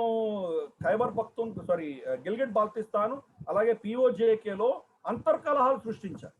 పాకిస్తాన్కి వ్యతిరేకంగా ఇంటర్నల్ మూవ్మెంట్ రావాలి. ఆ మూవ్మెంట్ రానంత వరకు మనం ఏం చేయలేము. ప్రజల్లో నిజంగా వాళ్ళు భారతదేశం కోరుకుంటున్నారా? నిజంగా స్కర్దు అన్నది బాల్టిస్తాన్లో ఉన్న వాళ్ళ క్యాపిటల్ పేరు స్కర్దులో స్త్రీలు మన్నమన్నటిగా కూడా, అంటే మన ఇండిపెండెన్స్ అప్పుడు ఉన్నటువంటి వాళ్ళు ఆ ప్రాంత అంటే ఆ వయసు ఉన్నటువంటి వాళ్ళు బతుకున్నంత వరకు కూడా రోజుకి 10 రొట్టెలు, వాళ్ళ బాల్తీ రొట్టెలు లావుగా ఉంటాయి, థగ్ అని పిలుస్తారు, రోజుకి 10 రొట్టెలు అదనంగా చేసి పెట్టేవాళ్ళంట ప్రతి ఇంట్లో. ఎందుకు అంటే భారత సైన్యం కనుక లోపలికి వస్తే వాళ్ళ ఆకలితో వెళ్ళకూడదు అని చెప్పి వాళ్ళకు రొట్టెలు చేసి పెట్టేవాళ్ళంట. భారతదేశం ఎప్పుడో వస్తుంది సైన్యం అని చెప్పి వాళ్ళు కాచుకొని చూసుకున్నారు, వెయిట్ చేశారు. మనం వాళ్ళని విస్మరించాం. ఈరోజు అరుణాచల్ ప్రదేశ్లో మన ప్రధానమంత్రి పోయినా కానీ కూడా ఆఫీషియల్ డిమార్క్షే ఇస్తుంది చైనా. డిస్ప్యూటెడ్ టెరిటరీలో మీరు రావడానికి వీలు లేదు, స్టేటస్ కో చేంజ్ చేస్తున్నారు అని మన మీద వాళ్ళు దౌత్యపరంగా డిమార్షే ఇస్తారు. అక్కడ సిపిసి గిల్గిట్ బాల్టిస్తాన్లో వాళ్ళు ఇష్టం వచ్చిందని వేసుకుంటున్నారు. చైనీస్ పిఎల్ఏ వచ్చి అక్కడ కూర్చుంది, మన దగ్గర నుంచి స్పందన లేదు. ఈ ప్రభుత్వం ఆ ప్రభుత్వం అని నేను అనట్లేదు, అన్ని ప్రభుత్వాలు అదే ధోరణిలో ఇంతకాలం వ్యవహరించాయి. కనీసం అమిత్ షా గారు వాటిని వెనక్కి తీసుకోవడం, మా ప్రాణాలైనా అర్పిస్తామని ఆయన పార్లమెంట్ సాక్షిగా చెప్పడం జరిగింది. ఇంతకంటే ముందర దాన్ని ఎప్పుడో హస్తగతం చేశారు గత ప్రభుత్వాలన్నీ. కాబట్టి దాన్ని వెనక్కి తీసుకోవడం అంటే చాలా, దానికి ఒక 10 ఏళ్ల ప్రిపరేషన్ ఉంటుంది. అటువంటి ఆలోచనే లేదు అసలు మన ప్రభుత్వంలో. ఫస్ట్ అర్థం చేసుకోవాలి. పొలిటికల్గా ఆయన స్టేట్మెంట్ ఇచ్చి ఉండొచ్చు, కానీ గవర్నమెంట్ మెషినరీ ఉంటుంది. ఆ గవర్నమెంట్ మెషినరీలో ఆలోచనే లేదు. దానికి మీరు డిప్లొమాటిక్గా, లీగల్గా ఎన్నో అంశాలలో మీరు దాన్ని వెనక్కి తీసుకోవాల్సి వస్తుంది. ఫర్ ఇన్స్టెన్స్, డిప్లొమాటిక్గా మీరు పాకిస్తాన్ మీద ఒక బిల్లు పంపించాలి వాళ్ళకి. ఇంతకాలం మీరు గిల్గిట్ బాల్టిస్తాన్లో కలెక్ట్ చేసుకున్న ట్యాక్సులన్నీ భారతదేశానికి కట్టండి అని మీరు ఒక డిమాండ్ పంపించాలి. పాకిస్తాన్ ఇస్తుందని కాదు, కానీ అంటే ఇది మా భూభాగం అని చెప్పడానికి మీరు వాళ్ళకి ఇవ్వాలి. అలాగే గిల్గిట్ బాల్టిస్తాన్లో ఉన్నటువంటి వాళ్ళకి మీరు ఇక్కడ జమ్మూ కాశ్మీర్ అసెంబ్లీనో ఇండియన్ పార్లమెంట్లోనో వాళ్లకు సీట్స్ ఇవ్వండి. ఇటువంటివి చాలా చేయాలి. అది పెద్ద సబ్జెక్ట్, అది తర్వాత మాట్లాడుకోవచ్చు మనం. దాన్ని వెనక్కి ఎలా తీసుకోవాలన్న దానికి పెద్ద సబ్జెక్ట్ అది. ఇటువంటి చర్యలు తీసుకోకుండా మీరు వెనక్కి తీసుకోలేరు. ఏదో ఆయన ఇది గత మాజీ రక్షణ మంత్రులను కలిసినంత మాత్రాన వెనక్కి తీసుకుంటారన్నది లేదు. కొంత చర్చ జరిగింది, వాళ్లకు ఉన్నటువంటి అనుభవము, అప్పుడు జరిగినటువంటి తాలిబాన్ విషయాల్లో వాళ్ళకి తెలిసినటువంటి విషయాలు వాళ్ళు చెప్పి మేము ఇలా అనుకుంటున్నాము, మీరేమనుకుంటున్నారు అని చెప్పి ఒక విధమైన వైడర్ కన్సల్టేషన్ కోసం పిలిచారు అంతే. కానీ దానివల్ల మనం ఏదో మళ్ళీ వెనక్కి తీసుకుంటున్నాం అనుకోవడం కల్లా. భాస్కర్ రెడ్డి గారు సార్, అంటే రీజన్ ఏమైందో ఉంటుందంటారు సార్ ఇంత భయంకరంగా వాళ్ళు రిటర్న్ కావడానికి? పాకిస్తాన్ మీరు ఒక విషయం అర్థం చేసుకోవాలి, పాకిస్తాన్ ఎకానమీ మొత్తం కొలాప్స్ అయిపోయింది. ఈ రోజు వాళ్ళ పరిస్థితి ఏంటంటే, పాకిస్తాన్ వాళ్ళ డెట్ సర్వీసింగ్ అంటే వాళ్ళ అప్పుల రిటర్న్ ఏదైతే ఉంటుందో, మీరు చారడకుండా మీకు తెలుసు, డెట్ సర్వీసింగ్, వాళ్ళు తీసుకున్న అప్పుల ఇన్స్టాల్మెంట్ కట్టడానికి, తర్వాత వాళ్ళ సైన్యానికి డిఫెన్స్ ఎక్స్పెండిచరు, ఈ రెండు మాత్రమే వాళ్ళ ఎంటైర్ బడ్జెట్ అంటే వాళ్ళ రెవెన్యూస్ ఏవైతే ఉన్నాయో, ట్యాక్స్ రెవెన్యూస్ కావచ్చు, ఇతరత్ర ఏమేమి రెవెన్యూస్ ఉన్నాయో, ఈ రెండిటికి మాత్రమే వాళ్ళు పే చేయగలరు. మిగతా వాళ్ళ అడ్మినిస్ట్రేషన్ రన్ చేయడానికి, డెవలప్మెంట్కి, దేనికి కూడా వాళ్ళ దగ్గర పైసలు లేవు. అన్నీ కూడా అప్పులతో నడుస్తున్నాయి. ఒకవేళ మీరు వచ్చినటువంటి ట్యాక్స్ రెవెన్యూస్ని మీరు డెవలప్మెంట్కి ఖర్చు పెట్టారంటే, మీ న్యూక్లియర్ పవర్ అయినటువంటి మీ ఆర్మీని అప్పులతో నడిపిస్తున్నారు మీరు. అప్పులతో నడిపించేటువంటి దేశం it is not sustainable in the long run. అయినా కానీ వాళ్ళు ఆఫ్ఘనిస్తాన్లో చేయగలుగుతున్నారంటే డ్రగ్ మనీ. అది మనకు అక్కడ ఆఫ్ఘనిస్తాన్లో, పాకిస్తాన్లో పండుతున్నటువంటి డ్రగ్స్ ఏవైతే ఉన్నాయో, ఆ డ్రగ్ పైసలు ఏవైతే ఉన్నాయో అవి మీకు అఫీషియల్గా మీకు ఎక్స్చెకర్కి రావు, అవి మీ ట్రెజరీకి రావు. అవి ఆ పైసలు ఎవరో అకౌంటబుల్ కాదు. అక్కడ కనీసం అంటే ఒక 10-15 బిలియన్ డాలర్లు జనరేట్ అవుతుంది. కాబట్టి ఆ పైసల్ని వాళ్ళు దీనికంతా టెర్రరిజంగా వాడుకుంటున్నారు.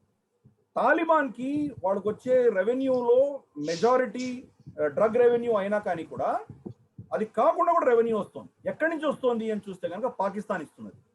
పాకిస్తాన్ దగ్గర పైసలు లేకపోతే వాళ్ళు ఎలా ఇస్తున్నారు అంటే, వాళ్ళకి స్పాన్సరింగ్ ఎక్కడి నుంచో ఉన్నది, చైనా నుంచి వస్తున్నది వాళ్ళకు. సో ఇది చాలా ప్లేయర్స్ అందరూ ఇన్వాల్వ్ ఉన్నారు దాంట్లో. వాళ్ళకి వెపన్స్ ఎక్కడి నుంచి వస్తున్నాయి, చైనా ఇస్తున్నాయి వెపన్స్. అలాగే అమెరికన్ ఇండస్ట్రీ వార్ మెషినరీ ఏదైతే ఉందో వాళ్ళు ఇస్తున్న వెపన్స్.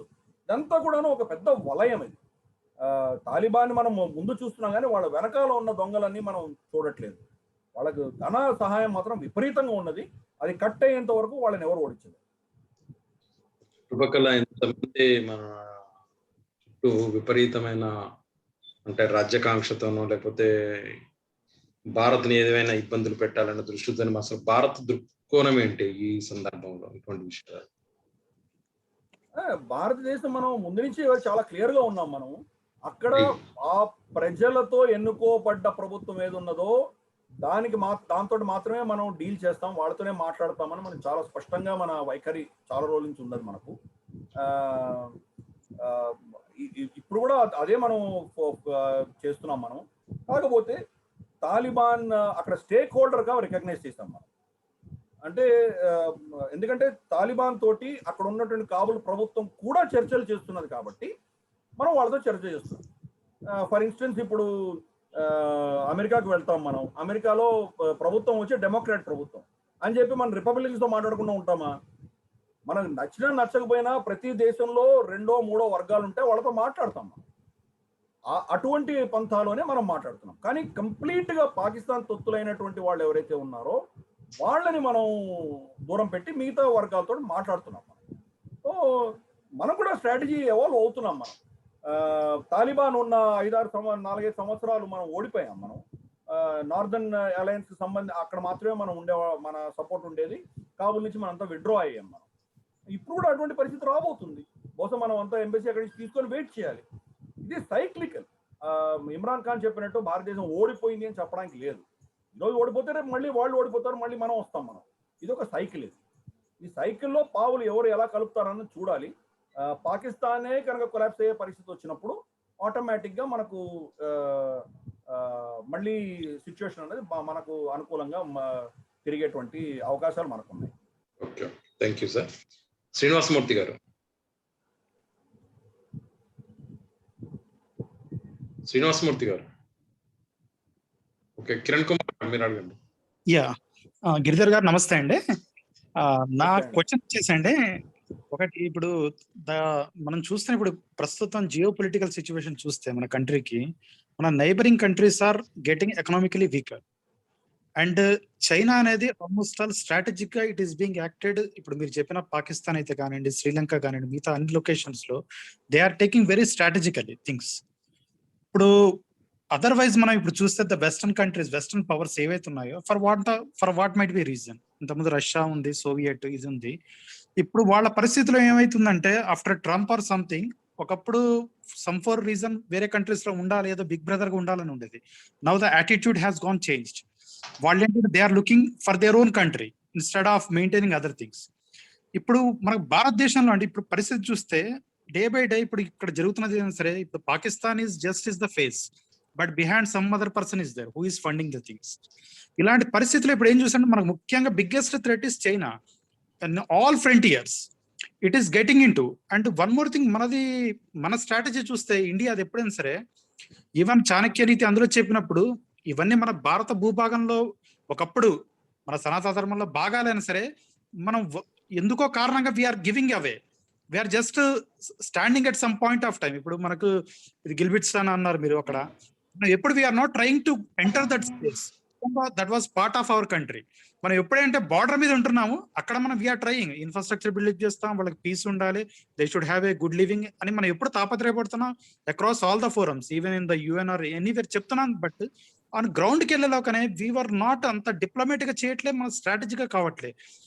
ఇట్ హ్యాస్ బీన్ అంటే ఇప్పుడు దగ్గర మనకు ఇండిపెండెన్స్ వచ్చిన కాడి ఇన్ని ఇయర్స్ నుంచి చూస్తున్నాం. Why we are not acting on that front అండి? ఎందుకని why we are even at China, Arunachal Pradesh ఉంది, why we are not moving ahead instead of staying at the border and talking and trying and looking for some other help? Why we are not moving ahead and trying to capture the things? అక్కడ వాళ్ళు ఏదైతే అంతర్గా కలహాలు ఎలా చేశారు, ఇప్పుడు Taliban is the creation of US అని అందరికి తెలుసు మనకు. టిల్ ద సోవియట్ ఉన్నంత వరకు వాళ్ళు వాళ్ళ కోసం చేశారని. ఇన్ దట్ ఫ్యాషన్ మనం ఎందుకు చేయలేకపోతున్నాం? Why, what is that stopping us? So ఒక్కొక్క దేశానికి ఒక నైజం ఉంటుంది, ఒక డిఎన్ఏ ఉంటుంది. చైనా యొక్క నైజం ఏంటంటే విస్తారవాదం, ఎక్స్పాన్షనిస్ట్. వాళ్ళు ఎక్స్పాండ్ అవుతూనే ఉంటారు. వాళ్ళు మరి ఈ దశకంలో ఈ 5 సంవత్సరాల్లో మనం ఒక 1/2 కిలోమీటర్ కబ్జా చేసుకున్నాము, ఈ దశకంలో 2 కిలోమీటర్ కబ్జా చేసుకున్నాము. వాళ్ళ టార్గెట్స్ అలా ఉంటాయి. కంప్లీట్గా వాళ్ళు విస్తారవాదం. అఫీషియల్గా వాళ్ళు భూ కబ్జా చేసుకోకపోతే దేశంలో కంట్రోల్ తీసుకుంటారు వాళ్ళు. సో వాళ్ళ క్లియర్, వాళ్ళ డిఎన్ఏలో క్లియర్. కాబట్టి ఏం చేస్తారంటే వాళ్ళ మొత్తం యంత్రాంగం దానికే పనిచేస్తుంది. అంటే మనం చూసాం, వాళ్ళ ఆర్మీ ఒకటే కాదు, వాళ్ళ డిప్లొమాటిక్ రిలేషన్స్ కావచ్చు, వాళ్ళ మీడియా కావచ్చు, వాళ్ళ టెక్నాలజీ వీళ్ళు కావచ్చు, ఇండస్ట్రీ కావచ్చు, వాళ్ళ మొత్తం గవర్నమెంట్కి సంబంధించిన వింగ్స్ అన్నీ కూడా కంటిన్యూస్గా ఆ పర్పస్కే పనిచేస్తాయి. విస్తారవాదం ఒక పెద్ద ఫ్యాసిస్ట్ దేశం అది. వాళ్ళ మావో జెడాంగ్ ఇచ్చిన దీని ప్రకారం పామ్ అండ్ 5 ఫింగర్స్ అనే ఒక స్టేట్మెంట్ ఇచ్చారు. పామ్ వచ్చి టిబెట్ తర్వాత 5 ఫింగర్స్ లదాఖ్, నేపాల్, భూటాన్, సిక్కిం, అరుణాచల్ ప్రదేశ్. ఈ 5టిని మనం చైనాలో కలుపుకోవాలి అని ఆయన క్లియర్ కట్ డైరెక్షన్ ఇచ్చారు. యాక్చువల్గా చైనానే ఒక పామ్ అండ్ 5 ఫింగర్స్. చైనాలో హాన్ చైనా ఉన్నటువంటి చైనాకి, తర్వాత Manchuria, inner Mongolia, Tibet, Xinjiang, Hanan, ఇవన్నీ తైవాన్, ఇవన్నీ కలిపితే కనుక ఇవన్నీ కబ్జా చేసుకున్న ప్రాంతాలే. ప్లస్ ఇంకా 5 కబ్జా చేసుకోవాలని ఆయన టార్గెట్ ఇచ్చారు. 2049 వచ్చేసరికి వాళ్ళకి సెంటనరీ అవుతుంది, 100 సంవత్సరాలు అవుతుంది వాళ్ళు పవర్లోకి వచ్చి వాళ్ళకి దీనికో. కాబట్టి వాళ్ళు అప్పటి వరకు ఏం చేయాలి ఇప్పటి నుంచే ప్లాన్లో ఉన్నారు వాళ్ళు. విస్తారవాదం అన్నది వాళ్ళకు ఉన్నది. మోదీ గారు ఈరోజు ఉన్నారు, రేపు మోదీ ఉండరు. ఎన్ని రోజులు ఉంటారు? అయినా 10 ఏళ్ళు తర్వాత మోదీ తర్వాత ఇంకెవరో వస్తారు కదా, వాళ్ళని ఎలా కొనుక్కోవాలని ప్లాన్ చేస్తున్నారు. మనం ఏంటంటే ఇమ్మీడియట్గా చూస్తున్నాం, ఈ సంవత్సరం 2 సంవత్సరమే చూస్తున్నాం మనం. వాళ్ళు 20 ఏళ్ళు, 30 ఏళ్ళు, 50 ఏళ్ళకి ప్లాన్ చేస్తున్నారు. అటువంటి ప్లానింగ్ ఏంటంటే ఒక నిరంకుశతో ప్రభుత్వంలోనే ఉంటుంది. మన ప్రభుత్వాలన్నీ వచ్చే ఎలక్షన్ దాటి మనం చూడే పరిస్థితుల్లో మనం లేవు ఈరోజు. అది మన వీక్నెస్, దాన్ని వాళ్ళు ఎక్స్ప్లాయిట్ చేస్తున్నారు. అలాగే పాకిస్తాన్ అనేది ఒక ఐడియలిస్టిక్ స్టేట్, ఒక దేశమే లేదు, అది ఐడియలిజమే. పాకిస్తాన్ అన్న ఐడియలిజం. పాకిస్తాన్ అంటే ఏంటి? తెలియదు, వాళ్ళకే తెలియదు. పాకిస్తాన్ అంటే నువ్వు ఏంటి అంటే కనుక మేము ఇండియా కాదు అంటారు, భారతదేశం కాదు. మీరు ఏది కాదో మీకు తెలుసు, కానీ మీరు ఏది అంటే వాళ్ళకి తెలియదు. వాళ్ళకి కామనాలిటీ ఏం లేదు.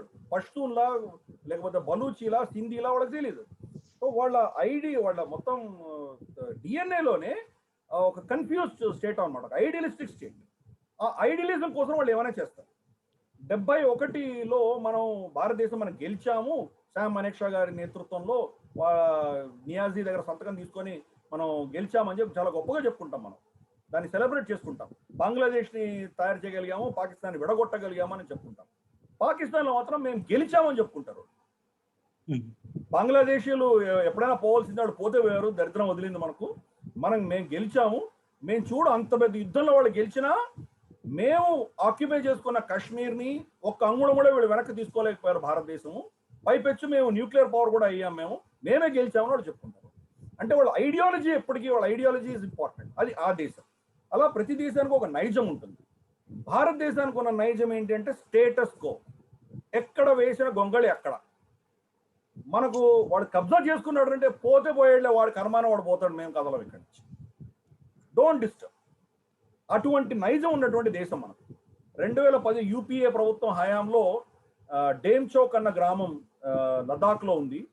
First village on Indian side, దక్షిణ లదాఖ్లో ఉంటుంది. అక్కడ సర్పంచ్ ఆగస్ట్ 15కి ఆయన జెండా వందనం చేసేవాడు.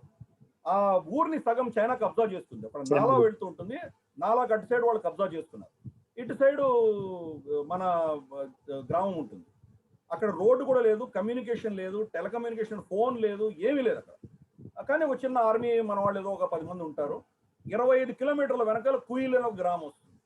ఈ 25 కిలోమీటర్లో ఏమీ లేదు. చైనా వాళ్ళు బెదిరించారు, మీరందరూ చైనీసు, మీరు నాది ఆ వాగు దాటి ఇటు వచ్చేయండి, మీకు ఇళ్ళు కట్టించామని అన్నారు. మీరు ఫ్లాగ్ హాస్టింగ్ చేయడానికి వీలు లేదు అని బెదిరించారు. చేస్తే మిమ్మల్ని కాల్చి చంపుతామని అన్నారు వాళ్ళు. అంటే ఆ సర్పంచ్ ప్రభుత్వాన్ని అడిగింది, ఏం చేయాలి సార్ అని. ప్రభుత్వం యాజ్ యూజువల్ వాళ్ళ యంత్రాంగం అంతా అక్కడి నుంచి లేకి వెళ్ళి, నుంచి శ్రీనగర్ వెళ్ళి, శ్రీనగర్ నుంచి ఢిల్లీకి వెళ్ళి, ఢిల్లీ నుంచి పిఎంఓకి వెళ్తే అప్పుడు ప్రధానమంత్రి మన్మోహన్ సింగ్ గారు వద్దు చైనాని గొడవ పెట్టకండి, మీరు జెండా వందనం ఆపేయండి అని చెప్పారు. సో ఆ సర్పంచ్ పోతే పోయి నేను చచ్చిపోయినానని చెప్పి ఆయన జెండా ఆవిష్కరణ చేశాడు. ఆయన చేయబట్టి ఈరోజు డేమ్చౌక్ మన దగ్గర భారతదేశంలో ఉంది. లేకపోతే 25 కిలోమీటర్లు వాళ్ళు కబ్జా చేసుకునేవాళ్ళు చైనా. సో మనం ఆ స్టేటస్ కో కంట్రీ, ఎవరితో యుద్ధం వద్దు మనకు పనికి మాలిన శాంతి కామకత్వం వచ్చింది. మనం చాణక్యుడు చెప్పింది ఇది కాదు, శ్రీకృష్ణ పరమాత్ముడు చెప్పింది కూడా ఇది కాదు. భగవద్గీత అంతా చెప్పాను, లాస్ట్కి ఏం చెప్పాడు? ఉత్తిష్టంత కౌంతేయ యుద్ధాయ కృత నిశ్చయ అని చెప్పాడు ఆయన. నువ్వు వెళ్ళిపోయి అడవిలో ధ్యానం చేసుకోని చెప్పలేదు ఆయన. కానీ మన దౌర్భాగ్యం ఏంటంటే మన ఎస్టాబ్లిష్మెంట్ ఏదైతే ఉన్నదో, అంటే మోదీ గారా, అమిత్ షా గారా, ఎవరో ఒకరిద్దరు వ్యక్తులు వచ్చినా కానీ కూడా మన ఎస్టాబ్లిష్మెంట్ అంతా కూడా status quo, misplaced status quo. శాంతి అన్నది ఒక అర్థం కానటువంటి శాంతి, గాంధీ గారిదా మరి బుద్ధుడిదా మనకు తెలియదు. అది ఈ కన్ఫ్యూజన్ స్టేట్ లో ఒక స్టేటస్ కో దేశం. వాడు వచ్చి కబ్జా చేసుకున్నా కానీ పోతే పోయినలే, వాడు తీసుకున్నాడులే, వదిలేవాడిని, మన ఇంత చాలా పెద్ద దేశం, మనం హాయిగా ఉందాం, అటువంటి నైజం ఉన్న దేశం కాబట్టి ఆలోచన చేయట్లేదు. ఎప్పుడైతే మన సంస్కృతి, మన కాన్షియస్నెస్ లో, నేను యాక్చువల్గా రాసిన ఆర్టికల్ రామాధవ్ గారి ఇండియా ఫౌండేషన్ లో పబ్లిష్ అయింది 2 రోజుల క్రితము. మనకు సివిలైజేషన్ కాన్షియస్నెస్, మన సంస్కృతి యొక్క అవగాహన మనలో ఎప్పుడైతే పెరుగుతుందో అప్పుడే మనం భారతదేశాన్ని అఖండంగా ఉంచగలము, మనకు భవిష్యత్తు ఉంది. లేకపోతే ముందు మనం కూడా మనలో కూడా చీలికలు వచ్చేటువంటి ప్రమాదాలు ఉన్నాయి. మన సంస్కృతిని మనం కాపాడవలసిన బాధ్యత ప్రజ్ఞాభారతి లాంటి సంస్థలు చేస్తున్నాయి. కానీ అందరూ కూడా దాంట్లో భాగస్వామ్యులు కావాలి. సరే, థ్యాంక్ యూ, నమస్కారం. థ్యాంక్ యూ సార్, చాలా మీ విలువైన టైం చాలా ఇచ్చారు, ఎన్నో డౌట్స్ క్లారిఫై చేశారు. Request D Srinivas garu, Prajna Bharati vice president, Karimnagar.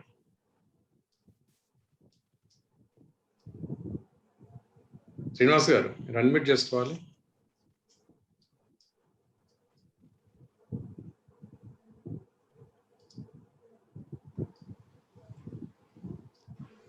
Okay, request state president, state joint secretary Chandrashekar garu ఉన్నారు. Propose out of thanks on behalf of Prajna Bharati. నా రిక్వెస్ట్ చంద్రశేఖర్ గారు. నమస్తే గిరిధర్ జీ. నమస్తే Chandrashekar ji. Okay, out of thanks proposed చేయమన్నారు. Just before that, very shortly, quickly, I want to ask you. ఇప్పుడు ఆఫ్ఘనిస్తాన్లో ప్రస్తుతం నెలకొన్నటువంటి పరిస్థితుల నేపథ్యంలో, అంటే అమెరికా 20 సంవత్సరాలు అక్కడ ఉండి ఆల్ ఆఫ్ ఎ సడన్ ఏం కాదనుకోండి, వదిలిపెట్టి వెళ్ళిపోయిన తీరు, అక్కడ ఉన్నటువంటి పరిస్థితులు, డే టు డే డెవలప్మెంట్స్ ఇవన్నీ చూస్తుంటే మనం భారత్ దృక్కోణం ఏంటి అంటే, మన యాంగిల్ నుంచి చూస్తున్నప్పుడు జమ్మూ అండ్ కాశ్మీర్లో సెక్యూరిటీ షీల్డ్ని మనం స్ట్రెంథెన్ చేసుకోవటం అనేది immediate necessity.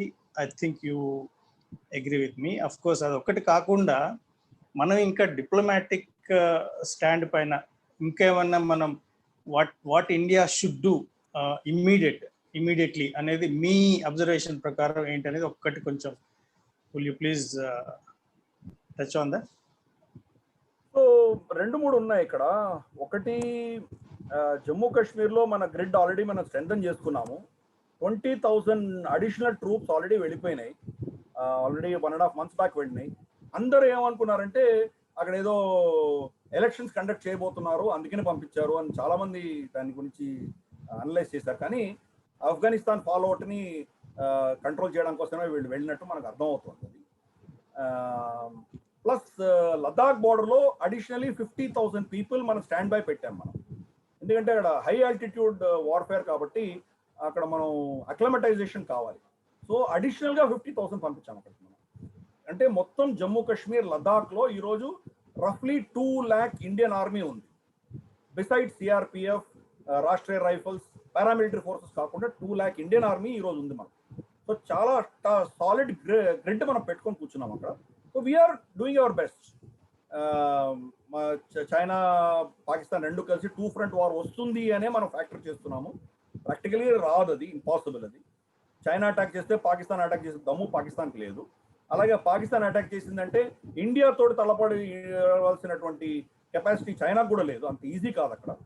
So 2 front war రాదు, కానీ మనం రాదు అని చేతిలో ఊరుకొని కూర్చోలేదు. మనం రెడీగా ఉన్నాం. మనం గ్రౌండ్ లెవెల్లో ఇది మనం చేసాం, మనం ఆల్రెడీ చేసాం. మనం డిప్లొమాటిక్గా ఆల్రెడీ జయశంకర్ నేను చెప్పాను, నా స్పీచ్లో చెప్పాను నేను. ఆయన ఉజ్బెకిస్తాన్, కజాఖ్స్తాన్, ఇరాన్, ఖతార్ అన్నీ కూడా తిరగడం మొదలుపెట్టాం. తాలిబాన్తో మాట్లాడుతున్నాం. మనం డిఫరెంట్ స్టేక్ హోల్డర్స్తో మనం మాట్లాడే ప్రక్రియ మనం చేస్తున్నాము. ఆఫ్ఘాన్ గవర్నమెంట్తో కూడా మాట్లాడుతున్నాం మనం. వాళ్ళకి కావాల్సిన లాజిస్టిక్ సపోర్ట్స్ ఏమైనా కావాలంటే అది కూడా ఇవ్వడానికి సిద్ధంగా ఉన్నాం మనం. ఇవన్నీ ఒక 2వ లెవెల్లో చేస్తున్నాం. 3వ లెవెల్లో ఏమంటే మనం ఒక గ్లోబల్ కన్సెన్సస్ బిల్డప్ చేసే ప్రయత్నం మనం కూడా చేస్తున్నాం. మనం ఒకరే కాదు, అక్కడ ఉన్నటువంటి నేటో, అమెరికా వాళ్ళకు పెద్ద స్టేక్స్ ఉన్నాయి కాబట్టి వాళ్ళ opinion is much bigger than మన ఒపీనియన్.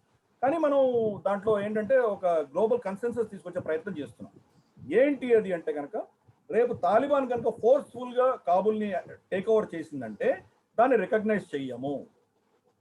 దాన్ని లెజిటిమేట్ గవర్నమెంట్ కింద మనం రికగ్నైజ్ చేయం. మనమే రికగ్నైజ్ చేయడం కాదు, మనం అందరూ కూడా అలాగే చెప్తున్నాం. కాబట్టి బహుశా లాస్ట్ టైం ఓన్లీ 3 దేశాలు రికగ్నైజ్ చేశాయి. ఫస్ట్ పాకిస్తాన్ రికగ్నైజ్ చేసింది. పాకిస్తాన్ ప్రెషర్ తోటి UAE, Saudi Arabia 3 countries recognise చేశాయి. ఇప్పుడు డెఫినెట్గా యుఏఈ, సౌదీ అరేబియా పాకిస్తాన్ మాట వినవు, మన మాటే వింటాయి. అవి మనతోటే వాళ్ళకి ఎక్కువ ఫ్రెండ్షిప్ ఉన్నది వాళ్ళకి. కాబట్టి నిజంగా పాకిస్తాన్ని సపోర్ట్ చేసేది, తాలిబాన్ని సపోర్ట్ చేసేది పాకిస్తాను, చైనా, బహుశా టర్కీ కావచ్చు, లేదా నార్త్ కొరియానో ఇట్లాంటి ఎవరో 2-3 దేశాలు కావచ్చు. మరి ఎన్ని ఉంటాయో మనకు తెలియదు. సో ఓవరాల్గా 150 దేశాలలో తాలిబాన్కి వ్యతిరేకంగా దాన్ని రికగ్నైజ్ చేయకుండా ఉండేటువంటి డిప్లొమాటిక్ మూవ్స్ మనం చేయబోతున్నాం. సెకండ్, ఫండింగ్ని మనం ట్రాకింగ్ చేస్తున్నాం. ఫటఫ్ ఉంది మనకు, ఫైనాన్షియల్ యాక్షన్ టాస్క్ ఫోర్స్. దాంట్లో ఆల్రెడీ పాకిస్తాన్ గ్రే లిస్ట్లో ఉంది.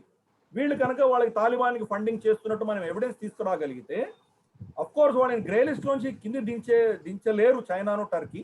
కానీ వాళ్ళని బ్లాక్ లిస్ట్లో కూడా రానికుండా వాళ్ళతో ఆపుకోగలుగుతున్నారు. సో మేము వాళ్ళని కంటిన్యూగా ఎక్స్పోజ్ చేసుకుంటూ వెళ్తాం. మనం యూఎన్లో కావచ్చు, లేదా ఇంకా ఇతరత్ర ఏజెన్సీస్లో కావచ్చు, వాళ్ళని మనం ఎక్స్పోజ్ చేసి వాళ్ళ ఫండింగ్ చేయడం వల్ల తాలిబాన్ ముందుకు వస్తుందని మనం will be able to diplomatically expose them. So ఇవన్నీ మనం చేస్తాం మనం. But sadly will have to wait. అక్కడ తాలిబాన్ మళ్ళీ ఫెయిల్ అయ్యేంత వరకు వెయిట్ చేయాలి. అప్పుడు కానీ మనం ఏం చేయలేము. నెక్స్ట్ మూవ్లో ఈసారి కనుక ఏదైనా నేటో అలయన్స్ కానీ ఇంకెవరైనా ఆఫ్ఘనిస్తాన్లో వెళ్తుంటే పోయినసారి చేసిన తప్పిదం చేయకుండా we will have to be part of that movement. వాళ్ళతో పాటు మనం కూడా వెళ్ళాలి.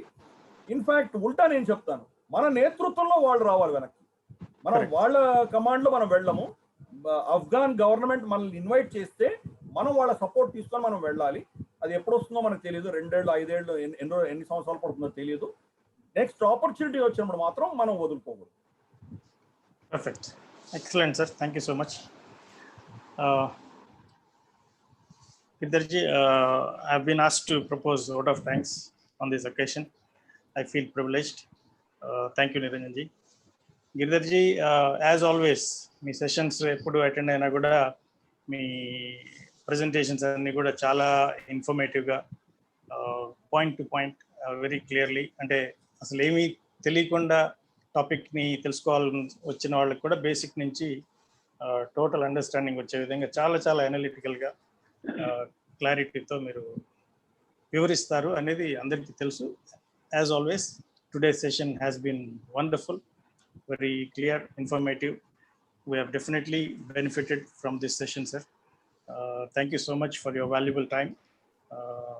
In future as well, whenever time permits, we'll keep talking on different topics. I'm sure you will be obliged. And అదే విధంగా ఈరోజు కార్యక్రమంలో పాల్గొన్నటువంటి మిత్రులందరికీ కూడా ధన్యవాదాలు. మీరందరూ లాగిన్ అయ్యి మనల్ని సపోర్ట్ చేయడం వల్లనే ఈ ప్రోగ్రామ్స్ అన్ని సక్సెస్ఫుల్గా చేయగలుగుతున్నాం. సో గిరిధర్జీ మరొకసారి ధన్యవాదాలు. మిత్రులందరికీ కూడా ధన్యవాదాలు. Niranjan ji, thanks for giving me the opportunity. With this I end the session of proposing vote of thanks, and if you have anything to say, please, Niranjanji. Okay, thank you Chandrashekhar garu, thank you very much. ఈ programme ఇంతటితో ముగిసిందని తెలియజేస్తూ రేపటి programme గురించి ఒకసారి చిన్న information ఇద్దాం sir.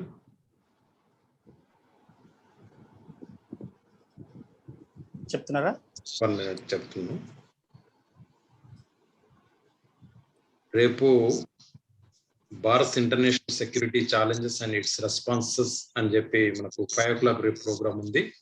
Prajna Bharati conduct చేస్తుంది. అందులో BJP in-charge Madhya Pradesh P Muralidhar Rao garu attend అవుతున్నారు. అలాగే PV Krishna Reddy IPS DG investigation NHRC, అలాగే joint director PV Lakshminarayana garu IPS retired, వారు రేపు మనకు ఈ ప్రోగ్రామ్ లో ఉంటున్నారు. అలాగే LV Subrahmanyam garu IAS retired, former chief secretary of Andhra Pradesh, వీరందరితో మనకు రేపు ప్రోగ్రామ్ ఉంటుంది. సబ్జెక్ట్ ఏంటంటే Bharat internal security challenges and its responses అన్న అంశంపై ఉంటుంది. అందరూ కూడా కరెక్ట్ టైంకు అటెండ్ కావాలని కోరుతున్నాం. ఇంతటితో ఈ ప్రోగ్రామ్ ముగిసిందని తెలియజేస్తున్నాం.